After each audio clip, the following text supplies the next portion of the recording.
bit better.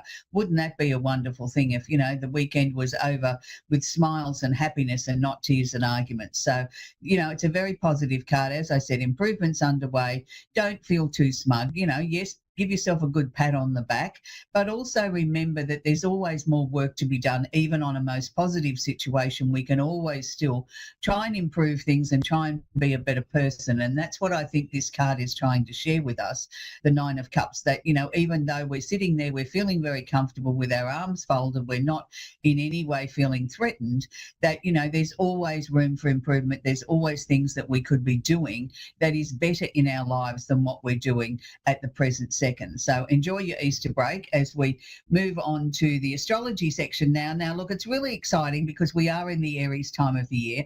And if you caught up with the show last week, you'll know that I said that Aries is the beginning of the astrological year. So it's like a happy new year for astrology started last week. And it's wonderful because I have lots of Aries friends and family and things like that and clients around the world. And it's a time of the year where I always sort of feel a little bit energized. It's sort of like we're heading into the cooler months here in Australia. And it's sort of like, as the sun goes into Aries, it's almost like you can feel the warmth going out of the sun as it's heading towards Taurus. And it's sort of like, we've got the late stages of the warmth of summer and the early stages of autumn or fall here, where the things are changing and the air's getting a little bit crisper and the days are getting a little bit shorter. So it's an interesting time of the year. But Aries people are very dynamic. It's me first, and me first. And did I tell you about me first? And that's what they're meant to do. They're not necessarily meant to put themselves in anybody else's shoes except their own. They're the leader. They're the ones that get us up off the couch, get us motivated, get us moving, and then they move on to something else once they've got the momentum going. So happy birthday to all the Aries, and there's lots of them around the world. And, I have lots of special friends that are Aries, and, you know who you are, and you know that I always send you a special birthday wish because you are so very important to me.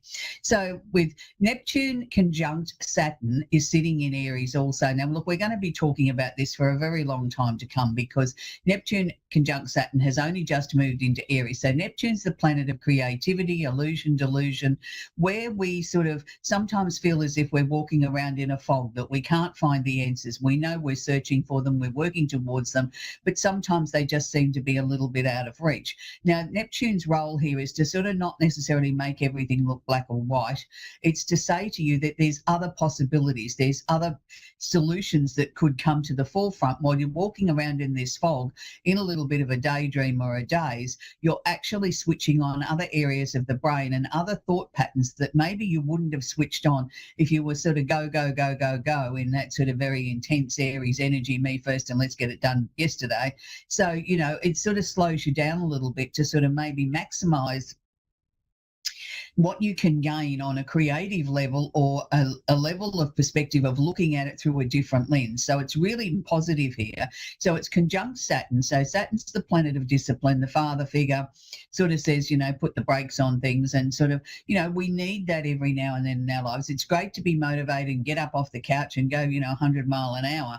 But sometimes we also need to slow that back a little bit or pull it back a little bit, not necessarily to a stop, but slow it down a little bit so that we can gain the maximum that we need to gain out of the energies and the things that we're trying to achieve. Now, I want to shift gear. When we were talking about the planets in Aries, that's also going to affect the fire signs, which is Aries, Leo, Sagittarius, and the opposite sign of Libra. It will wash over the remaining 8 signs. So everything that I talk about, it's just a varying degree of how it affects you in your personal star sign.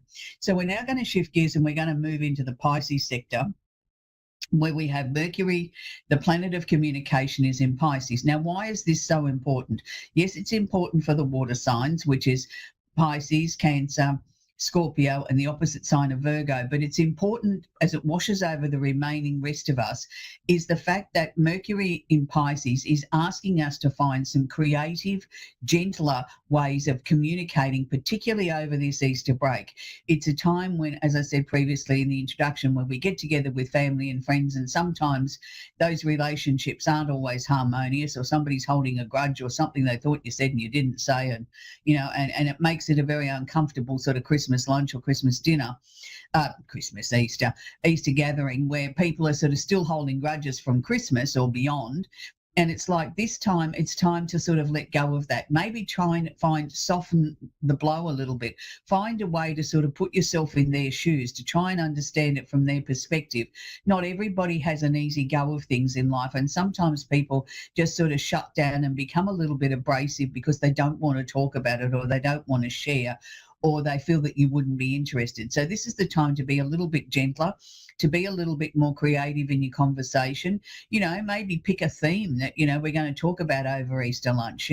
Make it something exciting and interesting, not something that's boring. It could be something like, go around the table and everybody sort of share with everyone their favourite song. And maybe we put it on the cell phone and listen to a little bit of that song, so that we put some magic into the air, that we put some nice energy into the air, instead of sort of the grievances, or, he said and she said this, and, everybody's still upset from last year and the year before. Let's try and put a different spin on Easter this year. We also have Mars, the planet of action, sitting in Pisces. Now, Mars is the planet that makes us get out of bed of a morning. So just because it's in Pisces doesn't mean it's watered down, doesn't mean it has any less energy. It's just asking you to use that energy again in a more constructive, more positive way. Like I just spoke about with Mercury in Pisces, let's sort of find a gentler approach. It doesn't mean that we've got to water it down in any way. It just means that we can come in less aggressive, that we can come in a gentle but forthright manner and still get the job done, or still get the communication across, or, share with everybody what's the latest thing that's going on in your life and why you're so excited about these new projects, or the new job, or the fact that you might have just retired, or whatever might be going on in your life. But make sure you do it in a nice sort of gentle approach. Don't come in like the bull in the china shop and run roughshod over everybody. Do it in a nice way that everybody sort of is, oh wow, that's great, and they really want to be part of your journey. So sometimes it's about how we communicate and how we approach the situation is what makes things different. So we have Uranus still sitting in Taurus. Now, Uranus has been in Taurus for well over 7 years now. He is coming to the end of his reign in Taurus. Now, this is really, really important, particularly for Tauruses and the other earth signs, which is Taurus, Virgo, Capricorn. The opposite sign is Scorpio.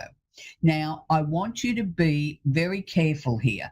If you are a Taurus, particularly pay attention, because Uranus is the planet of the unusual and the unexpected. It's like a bolt of lightning. It strikes out of nowhere. Now, Uranus's role is to come in and disrupt, remove, take away anything that it sees as an obstacle in your path. Now, you must be very careful of what you verbalize. Don't say something that you don't want to happen, because Uranus does have his big listening ears on, and he may just grant you that wish of what you've verbalized. Now, Uranus works very suddenly. It's deliberate. It's definite. It's not always pleasant, but it can be pleasant. Sometimes things happen in our lives, and at the time we think, oh, that's the absolute worst thing that's ever happened. And we go a little bit further down the track and we say, wow, gee, I'm pleased that happened. I wouldn't have done this, or I wouldn't have changed course, or I wouldn't have looked for a new job, or whatever the case may be. And we look back with fond eyes and sort of saying, wow, at the time I wasn't very happy about it. I was really devastated, but it turned out to be the best turning point in my life I've had in 20 years.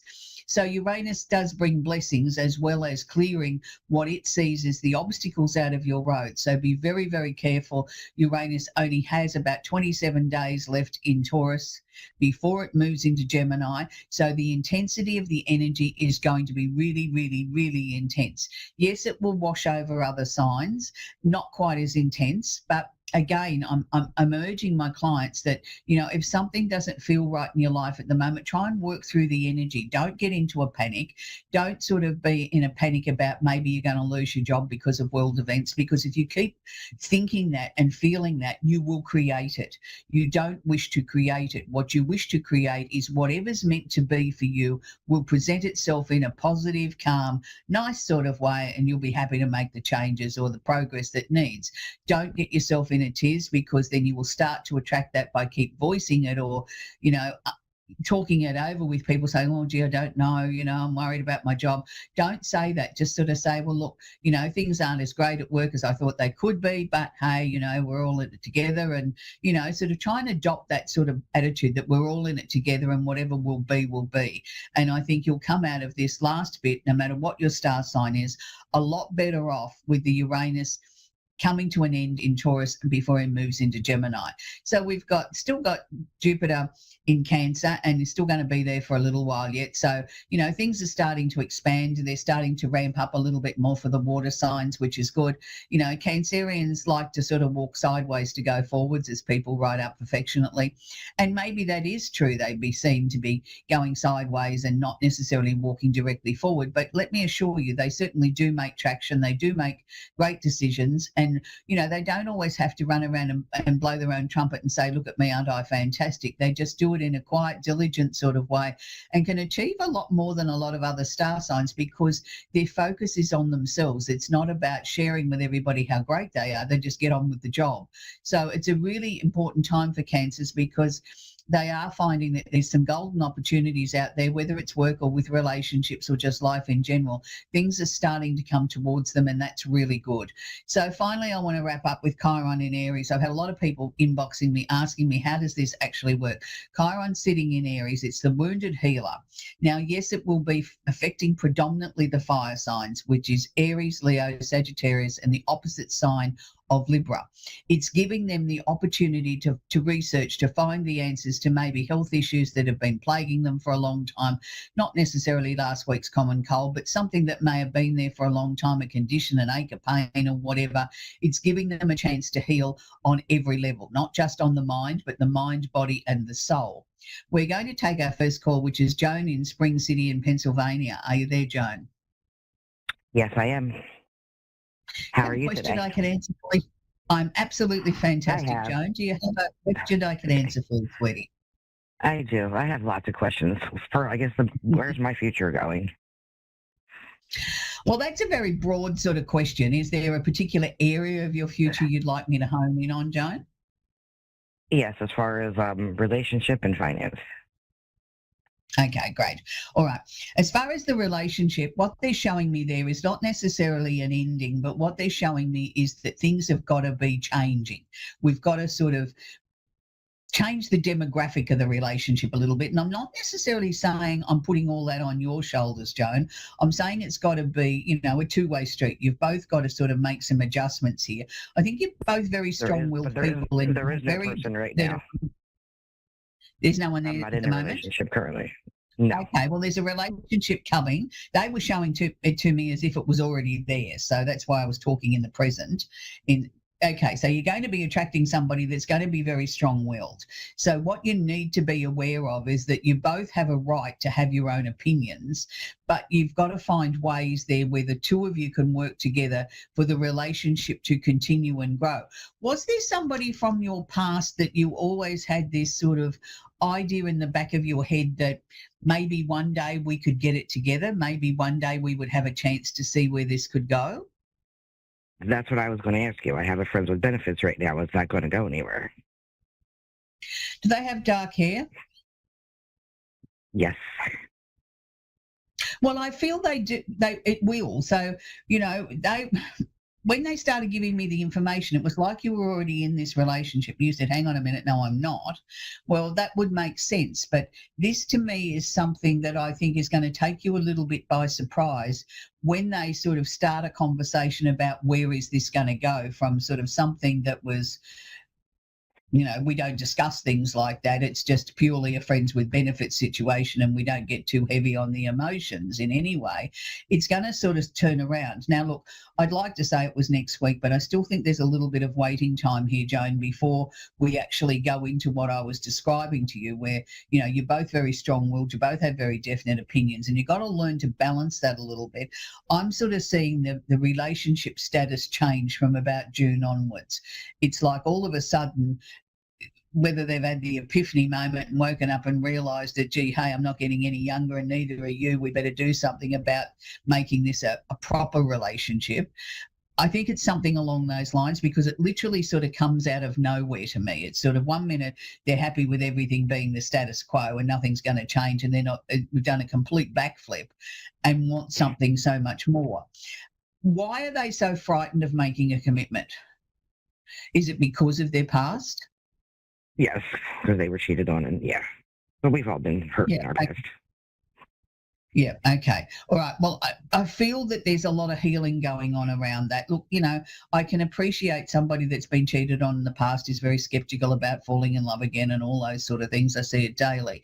But sometimes we've got to take a chance, haven't we? Like if someone's come into our lives and the connection's so strong, which it is between the two of you, then we shouldn't be fighting this. We should sort of learn to sort of let go of some of this hurt and sort of say, well, hang on a minute, this situation with Joan is a completely different situation to what I had in the past.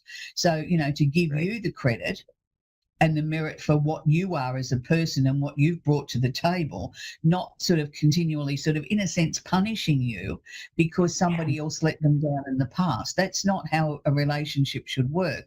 And, I feel they desperately want to let go, but they're terrified to in case of what if. Well, you've been together long enough now that they know that you're not going to run off with the next,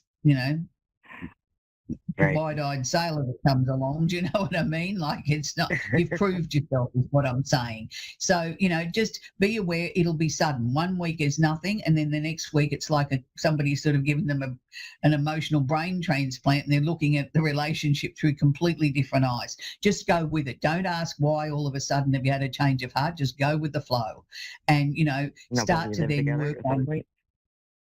Yes, you will be together. Yes, I can see before the end of the year, the two of you will be seriously talking about what the future holds. I'm saying, will we live together? Yes, yes. Baby steps. And what We've got to about get them ready for a relationship first. We can't sort of have, Right. agreements on a relationship today and we move in together tomorrow. We've got to give them time to adjust, but they are, and they're going to Right. adjust, and it's good. And I feel that the And relationship has. Yes, go on, sweetie. no, go ahead. What were you going to Yeah, I say? was going to say, I think the relationship's going to be really happy and very long term. I don't see it, I'm not saying you won't ever have a disagreement, but overall, I think it's a very solid relationship. And I think it's been healing for both of you. Both of you had stuff from the past that you had to sort of work on and let go of. And you've both done that in the safety, I think, of no commitment. And that's been a very healing thing for both of you.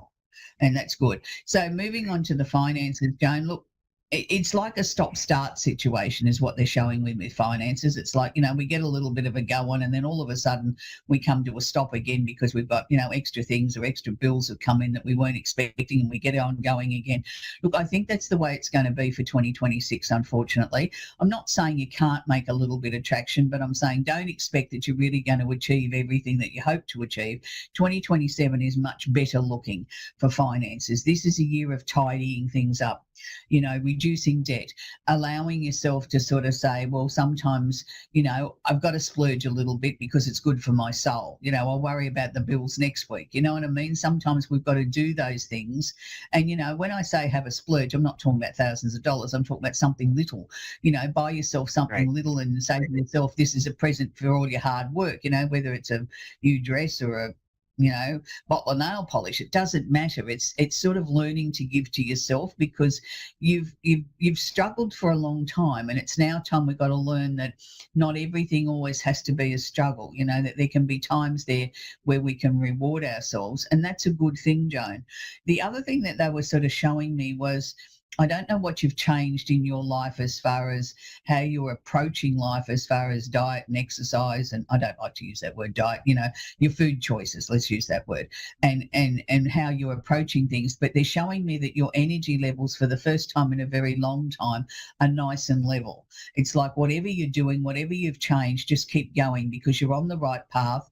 There's a lot of internal healing going on at the moment inside your body.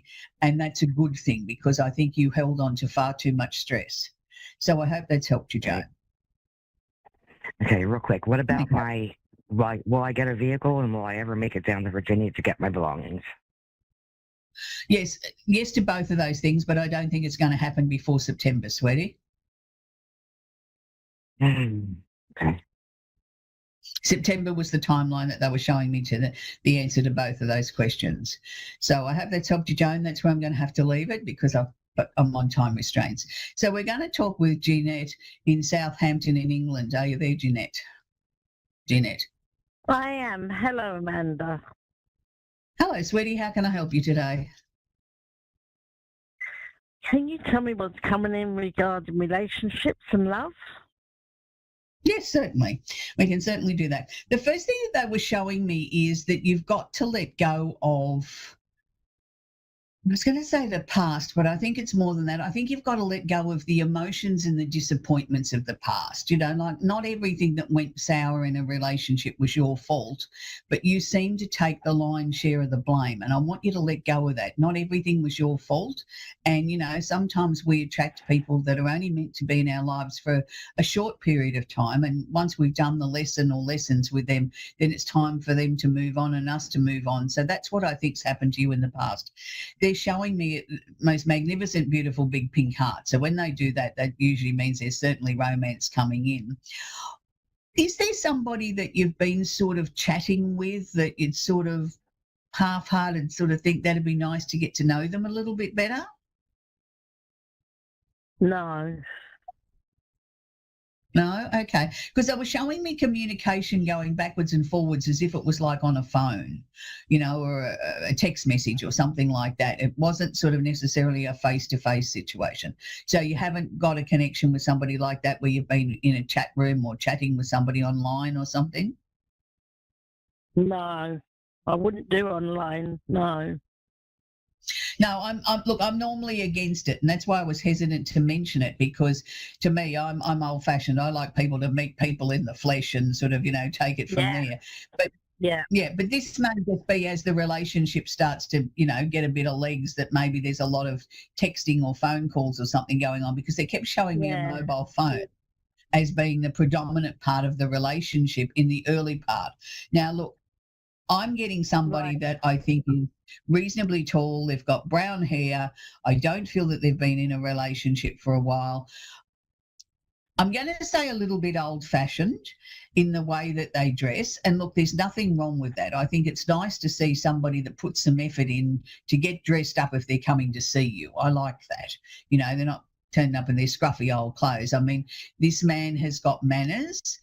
Look, I don't know that he's got a lot of money. He's got some money. He's not filthy rich or anything like that, but he's certainly old-fashioned in the ways that, you know, he asks the lady out, he does the paying, he's sort of, you know, considerate, he opens the door, those sort of things, and that's nice. So I felt, though, Jeanette, that you don't go out that often. Like you're not out socially looking for somebody. No, I don't. Yeah. Yeah, because I felt much. No, and that's what I felt, because I felt that this was going to be, you know, well, where would I meet somebody? And that was the question that I asked. And I was very clearly shown it wasn't in a dating app online, and I was very relieved because I don't particularly like them. But it was going to be through some friends, and it's not somebody sort of trying to set you up as a blind date or anything like that. There's just a group of people that are going to something, or going on a bus ride, or they're going on an outing. You know, when they show me a bus, I think of that as a group of people going on an outing, not necessarily they physically boarding a bus, but, you know, it's not just two people, it's a group that's going to something. And that's what I could see. It was a daytime thing, and this person happens to be there. You know, they're friends with somebody that you know, but nobody's trying to matchmake you. And the two of you end up sort of chatting away, and, you know, and he says, do you mind if I ask for your phone number? I'd like to, you know, make arrangements and we could go out to lunch or something like that. And that's where it starts. It starts out as a very, very nice friendship. He's very respectful. And I feel from that, you know, the two of you will start going out. But initially it's more as friends. It's sort of like, you know, would you like to go to lunch next week and things like this. And it sort of grows slowly from that. I think you get to know each other quite well before the sparks really fly, as far as, you know, thinking, isn't he handsome? You know, that's not where it starts. It's just starts because the two of you have been on the same outing and you had a lot in common, and, you know, decided you'd sort of spend a bit of time together. So, you know, look, I'm talking about anything up to 3 months where you've been just friends, and all of a sudden you sort of think, gee, he's not so bad looking after all, you know, like it wasn't that instant, oh, isn't he gorgeous, you know, or anything like that. It starts out as a nice friendship. And I think that's the right way for both of you, because you get to know each other really well. And then, you know, romance blossoms after that. So unfortunately, sweetie, we've come to the end of the show. I wish you a very, very happy Easter, and I look forward to hearing from you when you meet Mr. Wonderful. So that was Jeanette in Southampton in England. It's always lovely when people sort of, start to sort of look for romance and are ready to attract somebody new in their life, because, sometimes we get our hearts broken and we sort of think, oh, maybe this is not for me. But look, I always believe that there's somebody out there. There's always one right person out there for everybody. There's one person that's your person, and it's sometimes we've got to kiss a lot of frogs before we get the prince. So let's hope that Jeanette finds her prince. So this week I want to leave you with a song that is a really interesting song, because even though I live here in Australia, and this band was very big in Australia and certainly very huge in the USA, and I've had a lot of people sort of ask me how come I've never featured them on the show. And it's not so much that I don't particularly like them, it's just sort of I try and sort of go with a song that might come to me during the week, or something that triggers before the show, and that's how I pick the song of the week. So this week I've gone against all that. I've picked a song that somebody's asked me for, someone pretty special, and they sort of have said, why haven't you featured this band before? It's LRB, so it's the Little River Band, and I know a lot of people in America think they're American, but they're not. They're Australian, and they've been Australian for a very, very long time. And look, it's not that Glenn Shorrock can't sing. He can sing. It was just sort of the energy of the band sometimes rubbed me up the wrong way. But that's a more personal thing. But look, they're great musicians. They've done a lot for the world. And a lot of people really love this song. And it's an anthem to a lot of people. It was hard to sort of choose one LRB song, but I've chosen this one, Hang On, Help Is On Its Way. And I think that's probably appropriate at the moment with all the things that are going on in the world. Let's have some positivity. Let's have some Hang On and Help Is On Its Way with LRB. So until next week, enjoy your Easter break. I hope the Easter Bunny brings you lots of chocolates or whatever it is that you want, but most importantly, enjoy the time with your family and friends, because it is a very, very special time of the year. So hop, hop, hop to the Easter Bunny, and we'll see you all next week. Bye for now.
to A1R Psychic Radio, Earth's #1 psychic radio network, and watching Moonstruck TV, Enlightening Television.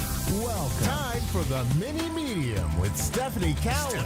Live from carolwithsteph.net. Connect direct. In North America, dial 888-454-2751. In London, 20-3519-2158. In Sydney, dial 02-8488-3147. Or online, contact us through our Facebook page, facebook.com/psychic radio. Or one of our websites, askoneradio.com or moonstruck.tv. This is the Mini Media on A1R, the Ask One Radio Network. All right. Hi, guys. Welcome. Happy Wednesday. Happy Woo Woo Wednesday. It's been kind of my new thing lately. This is your mini medium on the A1R Psychic Radio and the beautiful Moonstruck TV.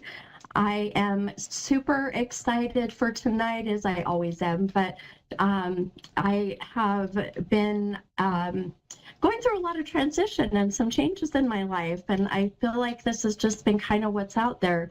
So tonight has been, or today I should say, has been an interesting day, but I'm excited to see what comes tonight.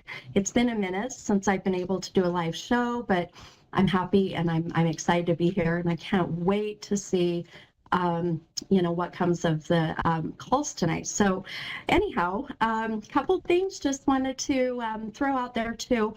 If you are ever interested in wanting to book a reading, you can book directly from my website. It's mini-medium.com. And you can book readings there. There's also all of my social media platform links there.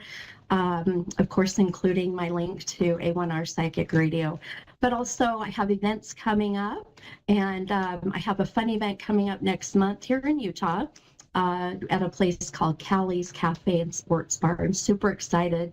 I will be there April 24th, and I'll be doing a gallery reading event where we'll be channeling your loved ones that have crossed over. So it's going to be just incredible.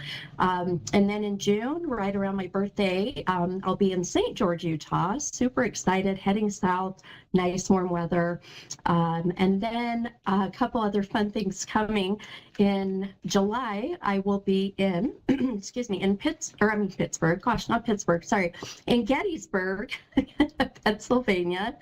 And then in August, I am super excited. I'm going to be in New Orleans at the New Orleans, it's a Para-Unity conference that they have there, so, or a paranormal conference, but lots of fun things coming. And then also right about November, I will be in New Jersey. So lots of things coming, lots of fun celebrations. And one thing I wanted to say, it is my 6 years that I had decided to, I always say, come out of the broom closet to share my gifts and to help people and share beautiful, heartwarming messages. It is my 6 years of doing that. I kept it bottled up for so long, and finally, got brave enough to do that. And I've been with A1R just almost about the same amount of time. I think I'm at like a 4 or 5 year. How crazy. Time flies. But all right, well, let's get into why we're all here, right? Not to listen to me jabber. I'm going to pull an affirmation card. Now, some of you know that if you follow my show, that I will often get numbers or names that come up throughout the day. And today has been very interesting. Spirit has shown me the number 19, meaning the 19th of a month as being a significant birth date, death date, age of 19, January 9th. We could be on 2019, 19 years ago. This is how Spirit likes to communicate. But with this, I kept all day today, I kept getting the name Travis. And names are very hard for mediums to hear, and that name came through so strong. So we'll kind of see how that maybe meshes with, the callers tonight. But after tonight, right about 7:30-ish, I will be doing a live free reading show on my YouTube channel, which is Mini Medium 75, or on my Facebook, which is Mini Medium. So if you're wanting to kind of hop on and watch and maybe be chosen for a reading, then do it. So, but let me know if you do. Let me know that you saw it on the show. There's a special little extra something there. But okay, all right, enough with that. So the affirmation for you all, this is collectively. This is beautiful. So the affirmation says, every dark night must turn into a bright new morning. I love this. So every dark night must turn into a bright new morning. So it just really shows you, like the kind of cliche, cheesy saying, the sun will come out tomorrow, right? So whatever happens today, if it's not been such a wonderful day, this day too shall pass, right? things will be better. So I love that one. It's beautiful. Okay. All right, you guys. Well, I'm excited. We're going to hop right in and do some readings with my caller. And I think it's Patricia, if I saw. And Patricia, I think, is in, saw the Carolinas. Is that right? Yes, that's right. Hi, Patricia. How are you? Fine. How are you? I'm doing so good, my friend. How can I help you tonight? Well, I am just fortunate enough I got chosen to speak with you. So I'd like to see if anybody's coming through or see how you Sure. see things for me job-wise, just with my job I have now. Either Okay. whatever pops in. Okay, beautiful. I love that. And I'm just really being drawn. I'm going to let my producer Dave know that I'm going to just have you sit with me throughout my show so that we can have some time for you. I just have a feeling we're going to need it, okay? Okay. Oh, all right, my friend. So now, do you, I don't know if you heard me mentioning that the number 19 was coming up very strong. Does that number resonate with you? You know, I was trying to determine that myself, and so far Yeah. nothing has clicked yet with me for that Okay. date. Okay. All right, my friend. We'll keep it in mind, okay? Yeah. A lot of times it'll just kind of click later. And honestly, if you do, connect with it later, please, shoot me an email or a message, and just, let me know, because I'll be able to tell, I call my validation chills. I'll be able to tell if that is why we were getting that information. Okay. Understood. Yeah. Okay, beautiful. I keep feeling like we need to talk about 2019. So maybe that'll help you kind of, focus on maybe what this is about.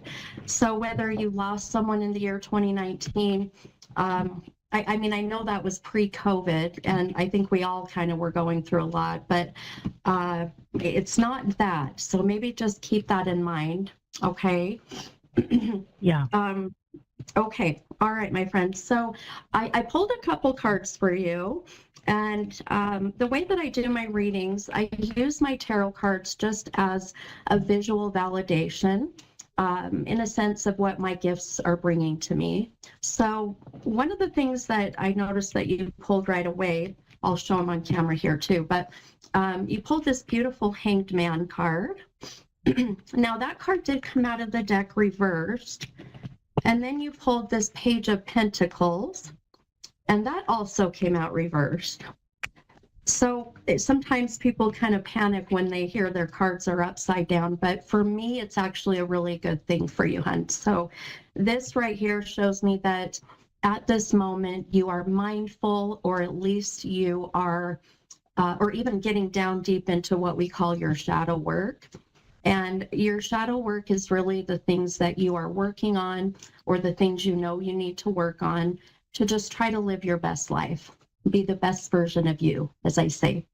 Yeah. You absolutely, Patricia, I feel, have been doing so much work within the last year. Even the sense of shedding and getting rid of the stuff that has not been serving you. And this year is such a beautiful year of what we call the fire horse now. And boy, I'll tell you, my friend, I know you were talking about, I think, career work or whatever may come. You've got a beautiful shift coming here in the next 3 months with work, with your career, with your purpose. It's exciting because I feel like that it's going to almost make you step out of your comfort zone, if that makes sense. Hang on one second. So much. Yeah, absolutely. You have this very beautiful, calming, earthy kind of energy. What's your zodiac sign, my friend? Capricorn. Yeah, there you go. You are a very beautiful, earthy energy. I love it. And Capricorn is Thank earth. you. You're welcome. You know what's interesting is the Hanged Man card is the number 12. Are you a December Capricorn or are you January? I'm December. Here you go, my friend. Here are your cards, just validating.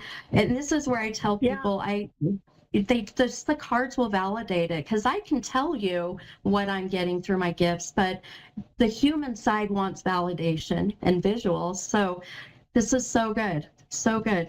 Hang on, now I have a beautiful mother maternal energy just stepped in right as soon as I said that.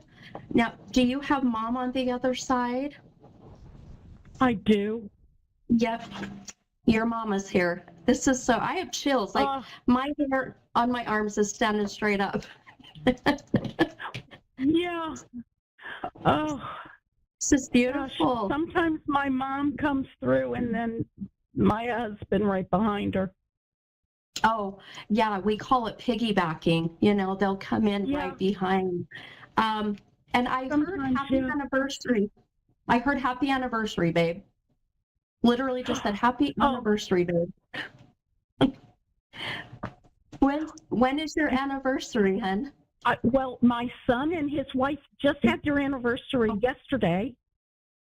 Oh, good. So I think that's it, because mine would be in September. In September, okay. I think it's my son. Yeah, I think it's my son and his wife. 15 years. Yeah. Oh my gosh, that's so beautiful. And you said 15 years, is that right? Yeah. Oh, I love it. Yes. So, well, this is just a very beautiful message, you know, from their dad, you know, from your husband, saying happy anniversary. So good. And it just literally was yesterday, right? Oh my gosh. Yeah. Oh so my gosh, it was the 19th. It was the 19th. Oh my gosh. It was the 19th. It was the 19th. Yeah. There we go. I knew it was for you. I just knew it. Oh my gosh. Oh my gosh. I can't believe it. My gift got there yesterday, but their anniversary was the 19th. Yeah. Okay. Well, now, you know, you can share this beautiful message from your husband, from dad, letting them know that he was right there, right? Right there. Yeah. Oh, I love this for you, my friend.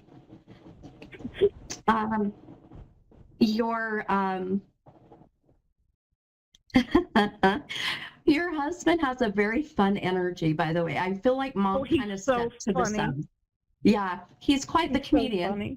So yeah, he is. He's so funny. I love this. Okay, let's see here. I'm doing my little scribbling here, but okay, this is very interesting. He said, will you please tell my wife to get into the foot doctor? You need your feet looked at? How weird. So random. I don't know. Okay, so keep that definitely on the forefront of your mind. This will be something where you may start to feel some pain in your feet, you know, whatever may be. And it's kind of his way of knowing that this is coming and giving you that heads up. So just kind of watch for that. That was so random, but came in so strong. Yeah. So it's definitely something I couldn't ignore. He wants you to leave your hair alone, though. He's like, I don't know what this is about. He's just leave it alone. Leave it alone. So I don't know. Have you colored your hair recently? That's what this is. Well, I mean, I always have. It's just no different than, you know, some months ago when he was alive.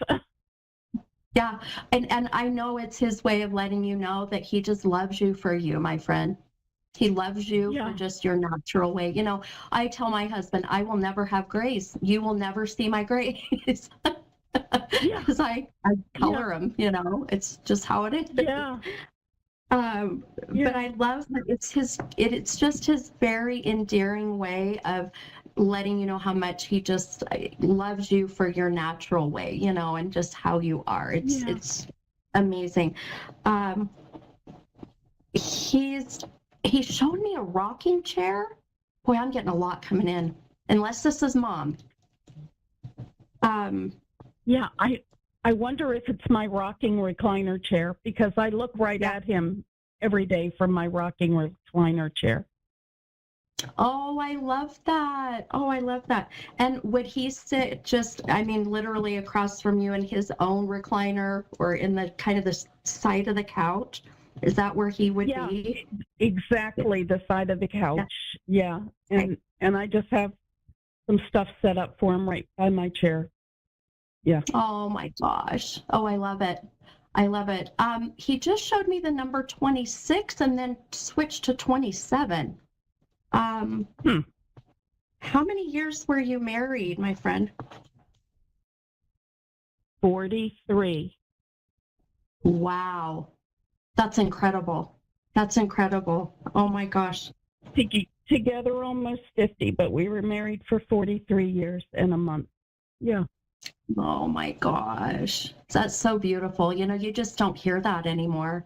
You know, you just unfortunately don't. And what a beautiful, like the energy coming from your husband and even mom is like very, you're like your mom. You are a spitting image of mom. She keeps showing me, or demeanor, personality. There's something about that. But, I just heard something else too. Who's Robert? Robert? Robert is it was my husband's best friend, and he died when he was 39. And I've been recently saying I'm going to contact his daughter to come and get something that was left for my husband from him, so that, you know, wow, she has it if something happens to me. Oh gosh. Well, now this is your husband letting you know that he's with Robert. They are together, and it's even them validating that their soul is with you. They watched as you have planned this to get this, certain item to, his daughter, whoever may be. Yeah. Even a beautiful gift of just, for a medium to hear a name come through as clear as I just did, hon, we have to get our energy, our vibrational frequency really high. And when I heard that so clearly, for me, that's validating. Number one, he's very much at peace, but his presence is here and needing to let his family know that they're together, that he's okay. Does that make sense? Yes, absolutely. Beautiful. I love it. Me too. Thank you. Oh, you're welcome, my friend. Your mom, I keep hearing Carol or Karen? Carol? Does that ring? Boy, I heard that very loud and clear too. Carol or Karen? Wow. Names will come through living or past. Oh, go ahead, hon. Sorry. No, I was just trying to think. I don't really know any Carols, but, I did have a friend, Karen, that I lost when we were only in our 30s also. My mom didn't know her that well, but I feel like that must be who it is.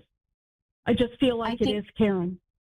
Yeah, I think you're right, hon, because it was very kind of little disconnected. Her energy is back a little bit, meaning that she's just making her presence known, and that's all really. Yeah. So it's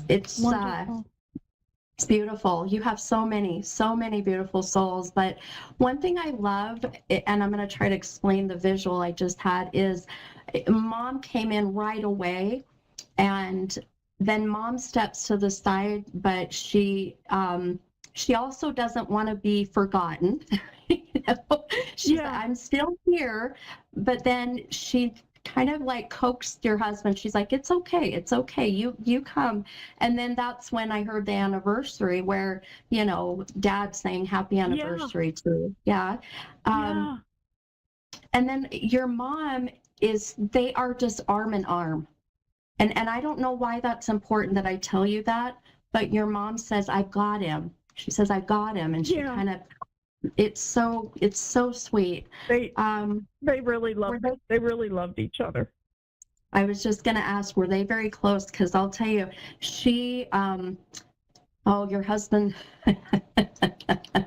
your husband just said, well, she's not that easy, but I love her.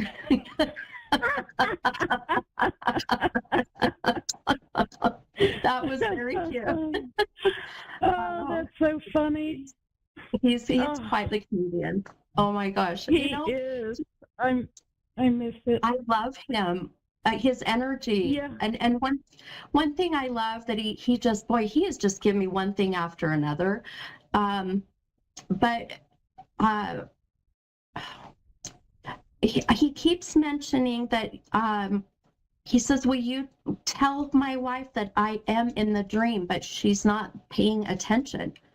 So he's been coming into the dreams. I keep telling him, you need to come to me in my dream. Yep.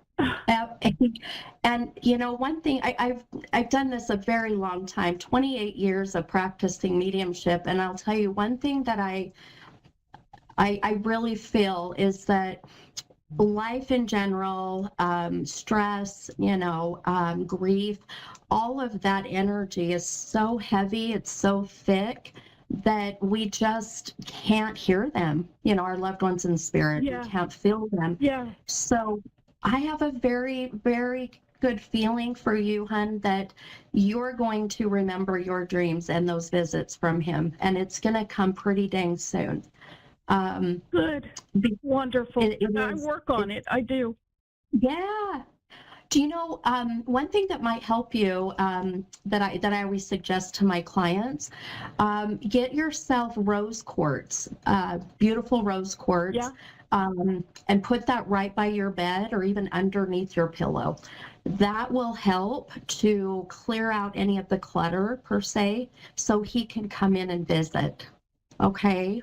Okay. Yeah. Try that, my friend. Absolutely. I want to do something for you. I have not done this on my show, and I think we still have time. So I have this beautiful deck. It's called Talking to Heaven. And if you know who James Von Prague is, he's a pretty well-renowned medium. He put together this beautiful deck, and it has, each card has a one-sentence message, but the book goes into a very more beautiful, detailed message. So I'm going to pull one for you for the first time ever on my show, my friend. This is so fun. Okay, thank you so much. Oh, you're so welcome. I love your energy. I think you are just beautiful. So fun energy. Oh, I feel the same about you, so thank you. Oh, you're welcome. All right, hon. So what I need from you, I need one number between 1 and 44, and you'll tell me that number when you have it. 16. 16. Okay. All right. Let me pull this here for you.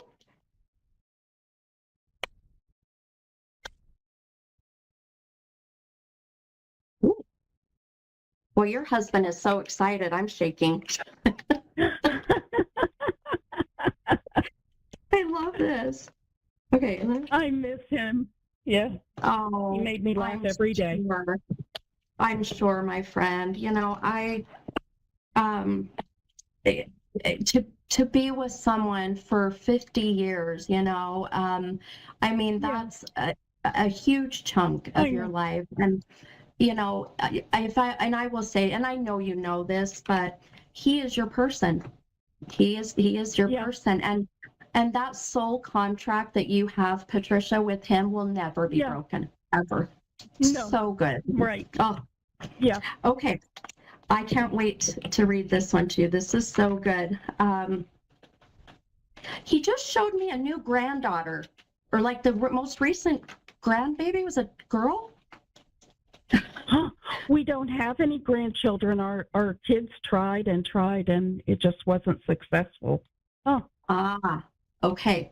So this is just a quick way of him just letting you know, and maybe your children know, that he is holding the soul of this little girl, and that it does not mean that this is supposed to happen or it will. It's just that there is you know, that comfort, right? So yes, I knew it was going to be good.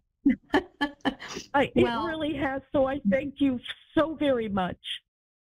oh my gosh, it was my pleasure, and you're so welcome. And I will be sending you lots of good love and light, and just strength and healing energy and anything that you need. And just will you pay attention to those dreams tonight, okay? Or in the next couple I days sure at least. will. Okay. I sure will. Thank you so much. Okay. You're welcome, and you have a beautiful night. Thank you for calling. You too. All Thanks right, again. okay. Bye-bye. Okay. You're welcome. Okay, bye. Wow, you guys. Oh my goodness. Now, if you weren't getting a little bit teary-eyed, then I don't know what to tell you, because that sure made me get choked up. Ooh. Well, what a beautiful night back, right? So amazing. So I thank you guys so much for listening, for joining, for supporting me. It helps me to be able to keep doing what I do and sharing my gifts and sharing, the messages from loved ones and spirits. So I hope to see you guys next week. Have a beautiful night. Bye, guys.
Listening to A1R Psychic Radio, Earth's #1 psychic radio network, and watching Moonstruck TV and Lightning Television. Welcome. Time for Beyond the Veil with your medium, Shelley Shonwall. Live from yourmedium.ca. Connect direct. In North America, dial 888-454-2751. In London, 20-3519-2158. In Sydney, dial 02-8488-3147. Or online, contact us through our Facebook page, facebook.com/psychic radio. Or one of our websites, askoneradio.com or moonstruck.tv. This is Beyond the Veil on A1R, the Ask One Radio Network. Hi, everyone, and welcome to Beyond the Veil. I'm your host, Shelley Shonwald, and welcome you here on this allegedly spring day. Doesn't feel like it out there right now where I am, but hopefully things are perking up where you are, and the season is starting to come to fruition. Now, it's coming into the Easter long weekend, and I'm sure that a lot of you will be spending time with family and friends, and I'm sure for some of you that creates a lot of anxiety. And it's at points in time like these where we're going into these holiday weekends, holiday times, that it's important we make sure that we do a little bit of self-care for ourselves, making sure that we understand our boundaries, and that we're caring for our needs and our wants. And of course, being kind to others, which can be a bit of a difficult balance, can't it? but we're capable of doing so. We are capable of making sure that we are okay and that those around us are still loved and heard. But the interesting thing is how these holidays can conjure up grief with people as well.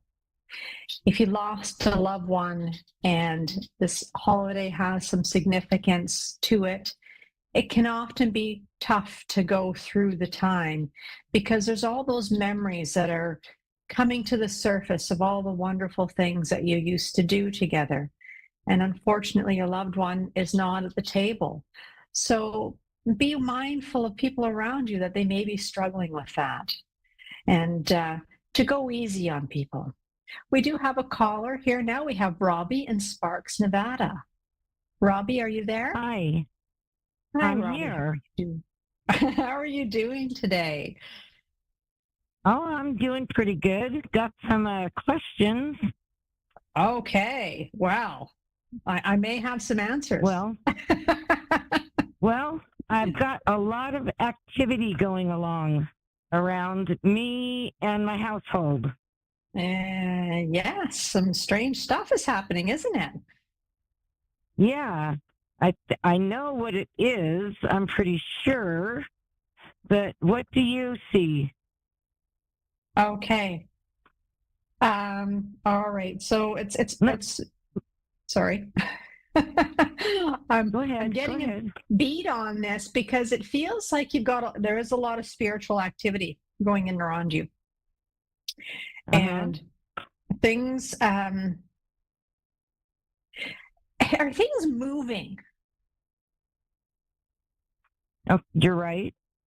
Okay, because it just like, well, that's interesting. That wasn't there a minute ago. Now it's over here. You're right. Absolutely. Okay. It is, yeah. So it is spirit. And it feels like you're wondering, like, is this good? Is this bad? It's not bad. This doesn't feel bad. I agree. It feels like there's someone around you just trying to get your attention. Really? Yes. Yes. They want you to know that they're there. It's interesting. It feels like a male energy.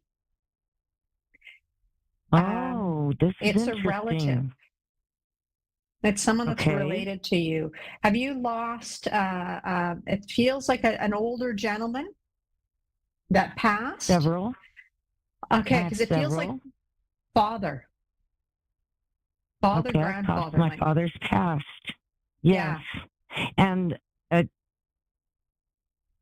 he would be a great-grandfather to my grandson who lives part of the week in our home.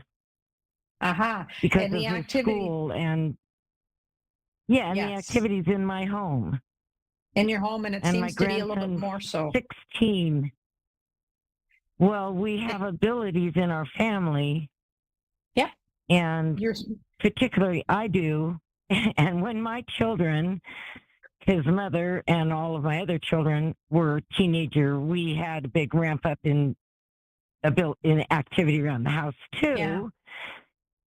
So I'm wondering if now that he's a teenager now too, and all the other grandkids are becoming into that age group too.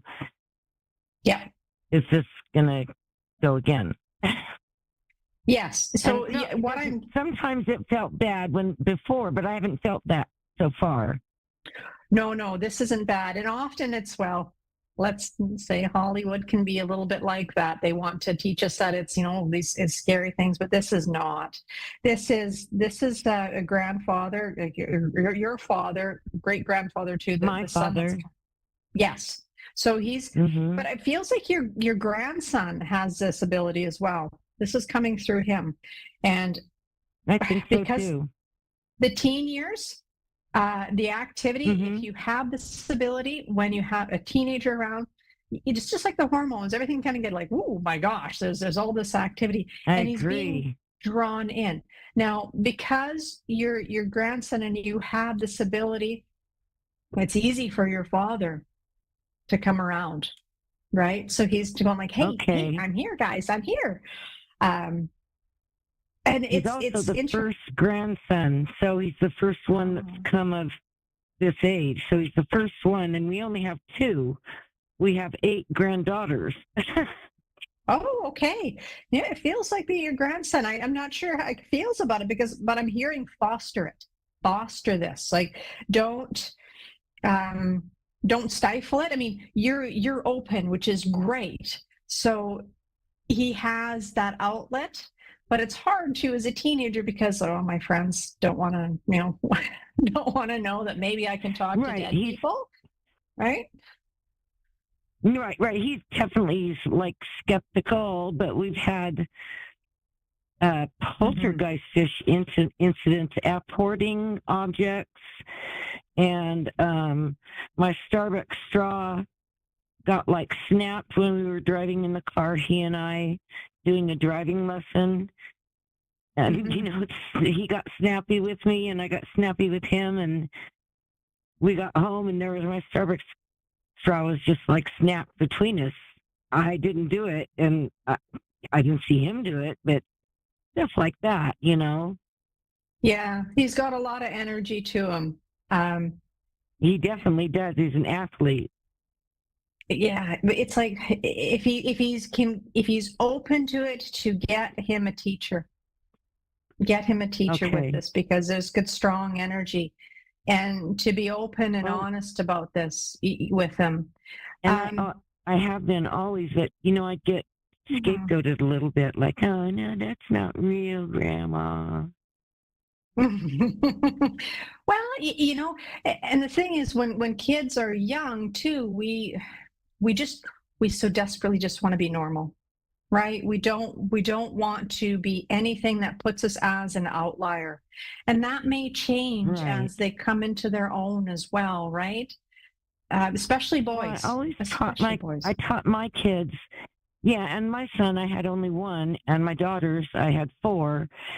But I taught them early on, even though they were skeptical, how to deal with anything dark or scary through faith, light, energy, light. Specifically. Absolutely. If you have light and love in your heart. Yes. If you have light and love in your heart, you're okay. Right. And that's the most powerful weapon. And so I taught them that at an early age, because I knew that I opened at like about 11. And so I didn't know when they would have their first experience, but mine was very, very frightening, because my older sister, who was 9 years older than me, when she heard about it, she automatically went and told me about, kind of what was happening. So, but anyway, so I raised my kids that way, and I've also been open to my grandkids that way. But of course, they still, the granddaughters, like the ones that have abilities, they already believe me because they're already manifesting abilities. Yes. But they're not, I'm not letting them be like really open yet. I'm not letting them be super open yet because they're too young, Yeah, and to really develop this, to find, if you have a spiritualist church around you there that has circles, like closed circles where you can sit with a group of people and develop, is a great way to do that. And that will teach how to be open, and then go back to being a normal person and wandering through life, right? But there's also some beauty with the stuff. I think it is beautiful. The faith that we practice believes in afterlife. Okay, so they don't encourage doing it all the time. And I tell my kids, we don't want to live in the afterlife because we're alive, but we don't want to turn off our guardian angels and guides and, try to just be open. And, well, we pray a lot, but that's like speaking to your spirit guides anyway. So, but yeah, so I was just kind of a little concerned about all this activity and wondered if it was centered around me and my grandson, and if it didn't occur to me that it was my dad. Yeah, he's trying to get your attention. He's trying to get your attention. Can you tell me Is my dad approve of like how my grandson and my husband, his granddad, are having the relationship? Like, my husband dotes on them, of course. Sometimes I think a little too much, but am I like being too overly sensitive? I'm hearing that your grandson is a good boy. He is. Yeah. So don't worry, right? He's well taken care of. But he's very smart too. He's not just an athletic kid. He's smart as well. Yeah, I'm hearing he's got a really good head on his shoulders. He has a wonderful future. Okay. But yeah, it doesn't completely. It doesn't feel like there's worries. It's an outpour of love, but there's excitement because the energy is there for me to do these things. So that's why he's excited. But there's also with this gift, I mean, with your grandchildren, is to remind them that they can use this gift in a quiet way for themselves too. Like, is the situation going to be good for me? Reading that energy that they're feeling when they're making decisions, and asking their spirit guides for help, but also making sure, as I always say in my show, put in the legwork too, right? If you're asking for something, you gotta do your part. But there's beauty in this, and foster that and help them find places to learn if they're looking to do so. Yeah, I still want to do that. I've used it all my life that way for like discernment questions, and it's warned me and it's guided me, and it is beautiful. Thank you so much, Shelley. You're very welcome. You're welcome. And say hi to your dad too. He wants to hear. His name is Mark. His name is Mark. Next time you see something move, say hi. So it's Dad then that's doing that? Wow. Okay. Yeah. All right. Thank you. All right, I'll leave you. All right, Thank love you. and light. Have a wonderful night. You too. Take care. All right, thanks everyone for joining us tonight. And of course, if you're seeing stuff moving or getting those little signs, it's your loved ones in spirit, staying high and wanting you to know that they're always with you, always by your side. So if you get that little nudge, you see something, some synchronicity, make sure you tell Spirit you saw that and you know that they're there. Have a wonderful night, everyone. Take care.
To A1R Psychic Radio, Earth's #1 psychic radio network, and watching Moonstruck TV, Enlightening Television. Welcome. Time for Insights with Solaris with Jennifer. Live from Solaris.1. Connect direct. In North America, dial 888-454-2751. In London, 20-3519-2158. In Sydney, dial 02-8488-3147. Or online, contact us through our Facebook page, facebook.com/psychic radio. Or one of our websites, askoneradio.com or moonstruck.tv. This is Insights with Solaris on A1R, the Ask One Radio Network. Hello, everyone. Welcome to another week of Insights with Solaris, where I'm your host, Jennifer. I have been a tarot reader for over 10 years, and I also have over a dozen different certifications from Reiki, numerology, astrology. I do a little bit of everything, but I always come back to say I am simply a channel of spirit, and I bring messages for those who find me. And if you joined us before, if you're new, I always start out with a message for the collective. And these are energies just to be aware of over the next 7 days. And it does seem like you'll have some energy ebbing and flowing throughout the weeks. You may have some peaks of energy and then you may slow down a little bit. And that's okay. It's really a week to pick and choose what you want to do. It will all get done when it needs to. So when you have energy, get the things done that you want to do. But if you don't get to all of your items on your list, it's gonna be okay. You can choose and prioritize. It does seem like there are shifts coming forward, particularly around the home life. For some of you, you're actually either having a new family member come in or a new romance, which is incredible if you are looking for that.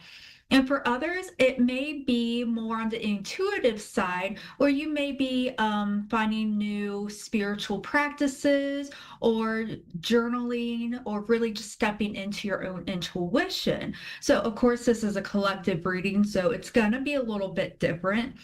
But regardless of what that specific situation is, it's something that's going to bring a lot more happiness into your life.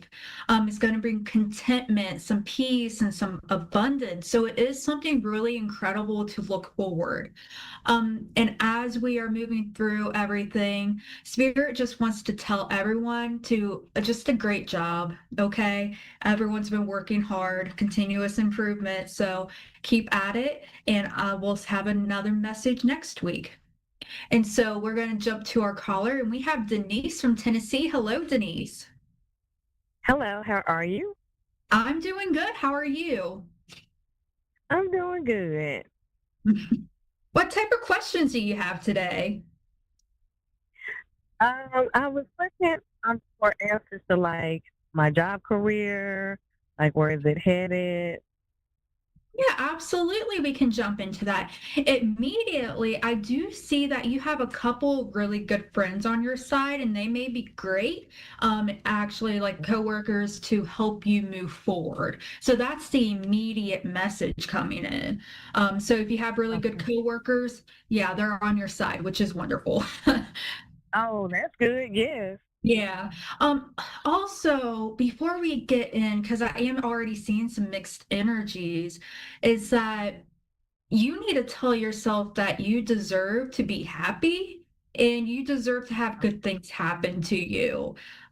Regardless of any circumstances that you have experienced before or currently find yourself in, you always deserve to have the opportunity of joy, and you are allowed to allow it in. So that's just a little offset message as well. So hopefully, if that was a message you needed to hear, Spirit was very clear that we start out with that. Okay, thank you for that. Yeah. So at the middle of all of this, I do see you kind of at the beginning stages of something. So I see this a lot when there's a lot of mental energy. There is the beginning, okay, now what's next? It's curiosity, it's also being honest with yourself with a little bit of impulsiveness.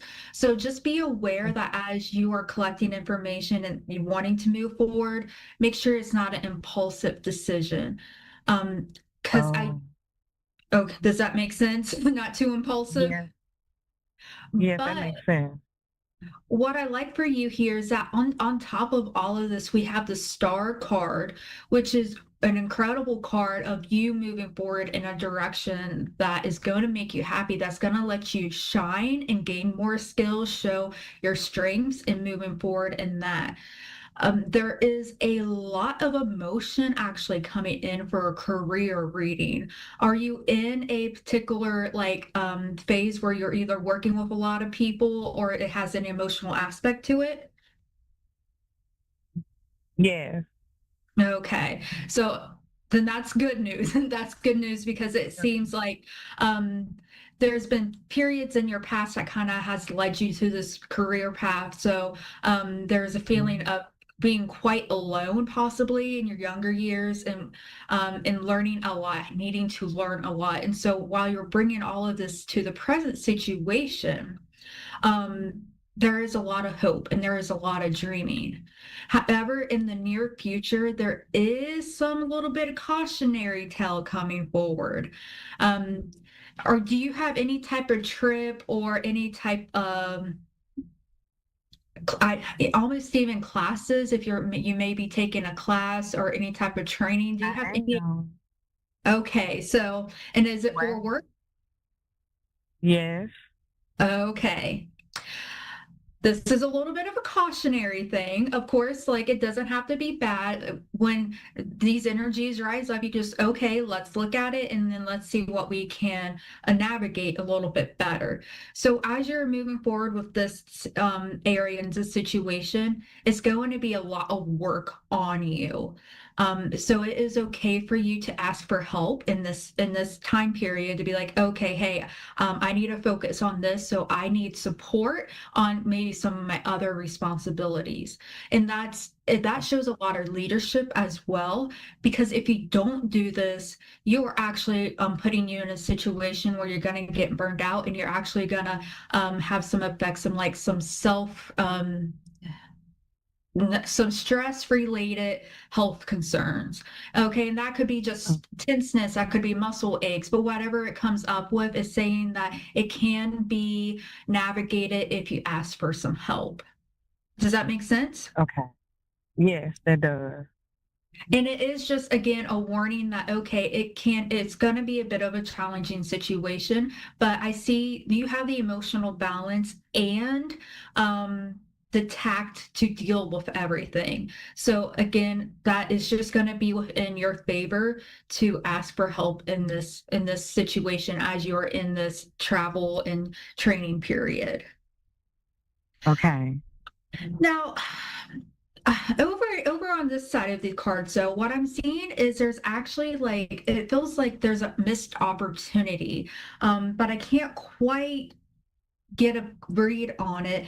Were you given an opportunity anytime recently? No, not yet. Okay. So let me just clarify if this was the past. Okay, this is coming forward. Okay, so there may be some things being offered to you, or not necessarily a true offer, but it's kind of like if you did assert yourself, it would have been available to you. It seems like you're just going to have some emotions regarding of like, oh, I missed out on that, or hey, what if I did this? Could it have turned out a little bit better? And there's a lot of just insecurity and fear in this minor situation. I am saying minor because overall, like, it just seems like it's in the back of your head, it's affecting you, but it's not driving you. So if you feel like, if you start having those what ifs or I should have, if you start getting that mindset, take a step back, because you have a good balance of emotion, okay? And I can see that you have pretty good, clear thinking as well, even if it may get a little bit scattered and cluttered or very fast thoughts. Okay. But regardless of that, you didn't miss out on anything, because even if you did assert yourself, there's a reason why you didn't take that opportunity, whether it was at that point you just didn't have enough confidence, or you're just tired, and it's okay, right? Because there's always going to be another opportunity, and you are finding a balance that truly works for you. And as you are moving through these lessons, it's going to be a temporary standstill in some of your areas of your career, but it is shifting and changing for you. So after next couple of months, you're going to see some balance. You're also going to be put in some positions where you are going to have to be like fair and balancing things. So almost like if you may be stepping into some more I can't quite tell, if not necessarily the legal system, but I do see like very strict regulations and like rules that are kind of in place around your work. Okay. So it's just, yeah, like something new is going to be implemented, and it's going to be for the best. And you're going to be really good at it. So the changes that are coming, you're going to be really good at this balance. And it is going to be a little bit different. So there's a lot of emotion here, but you are stepping into like this fair, this neutral standpoint in order to complete your job. So it does look like your position is going to be shifting in the future. Okay.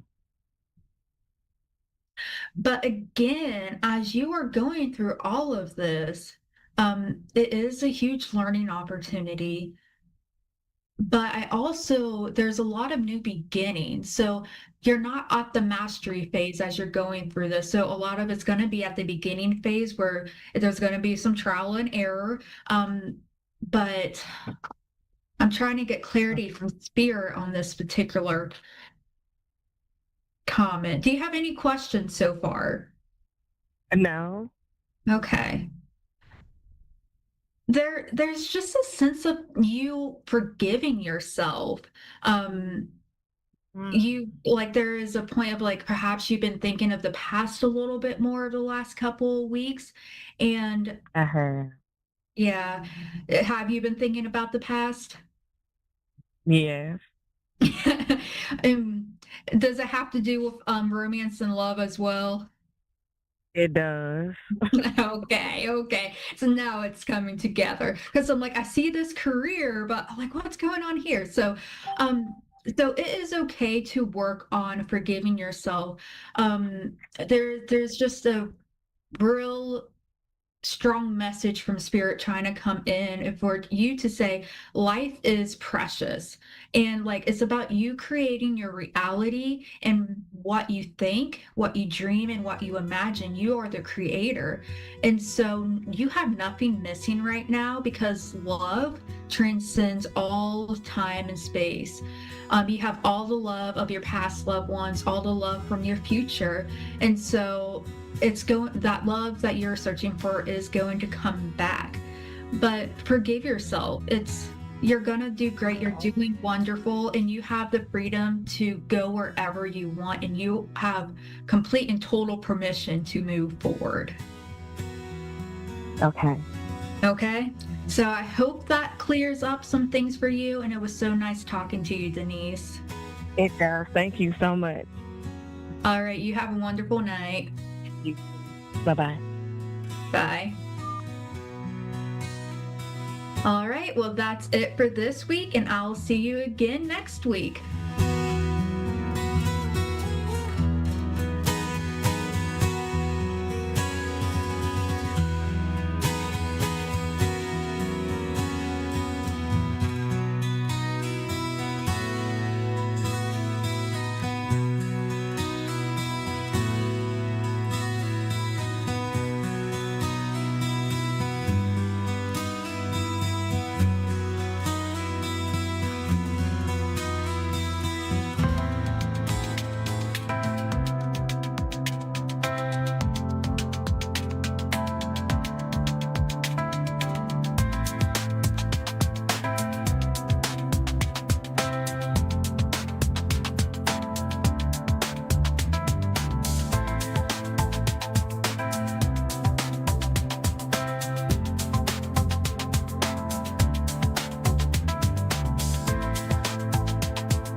Psychic Radio, Earth's #1 psychic radio network, and watching Moonstruck TV, enlightening television.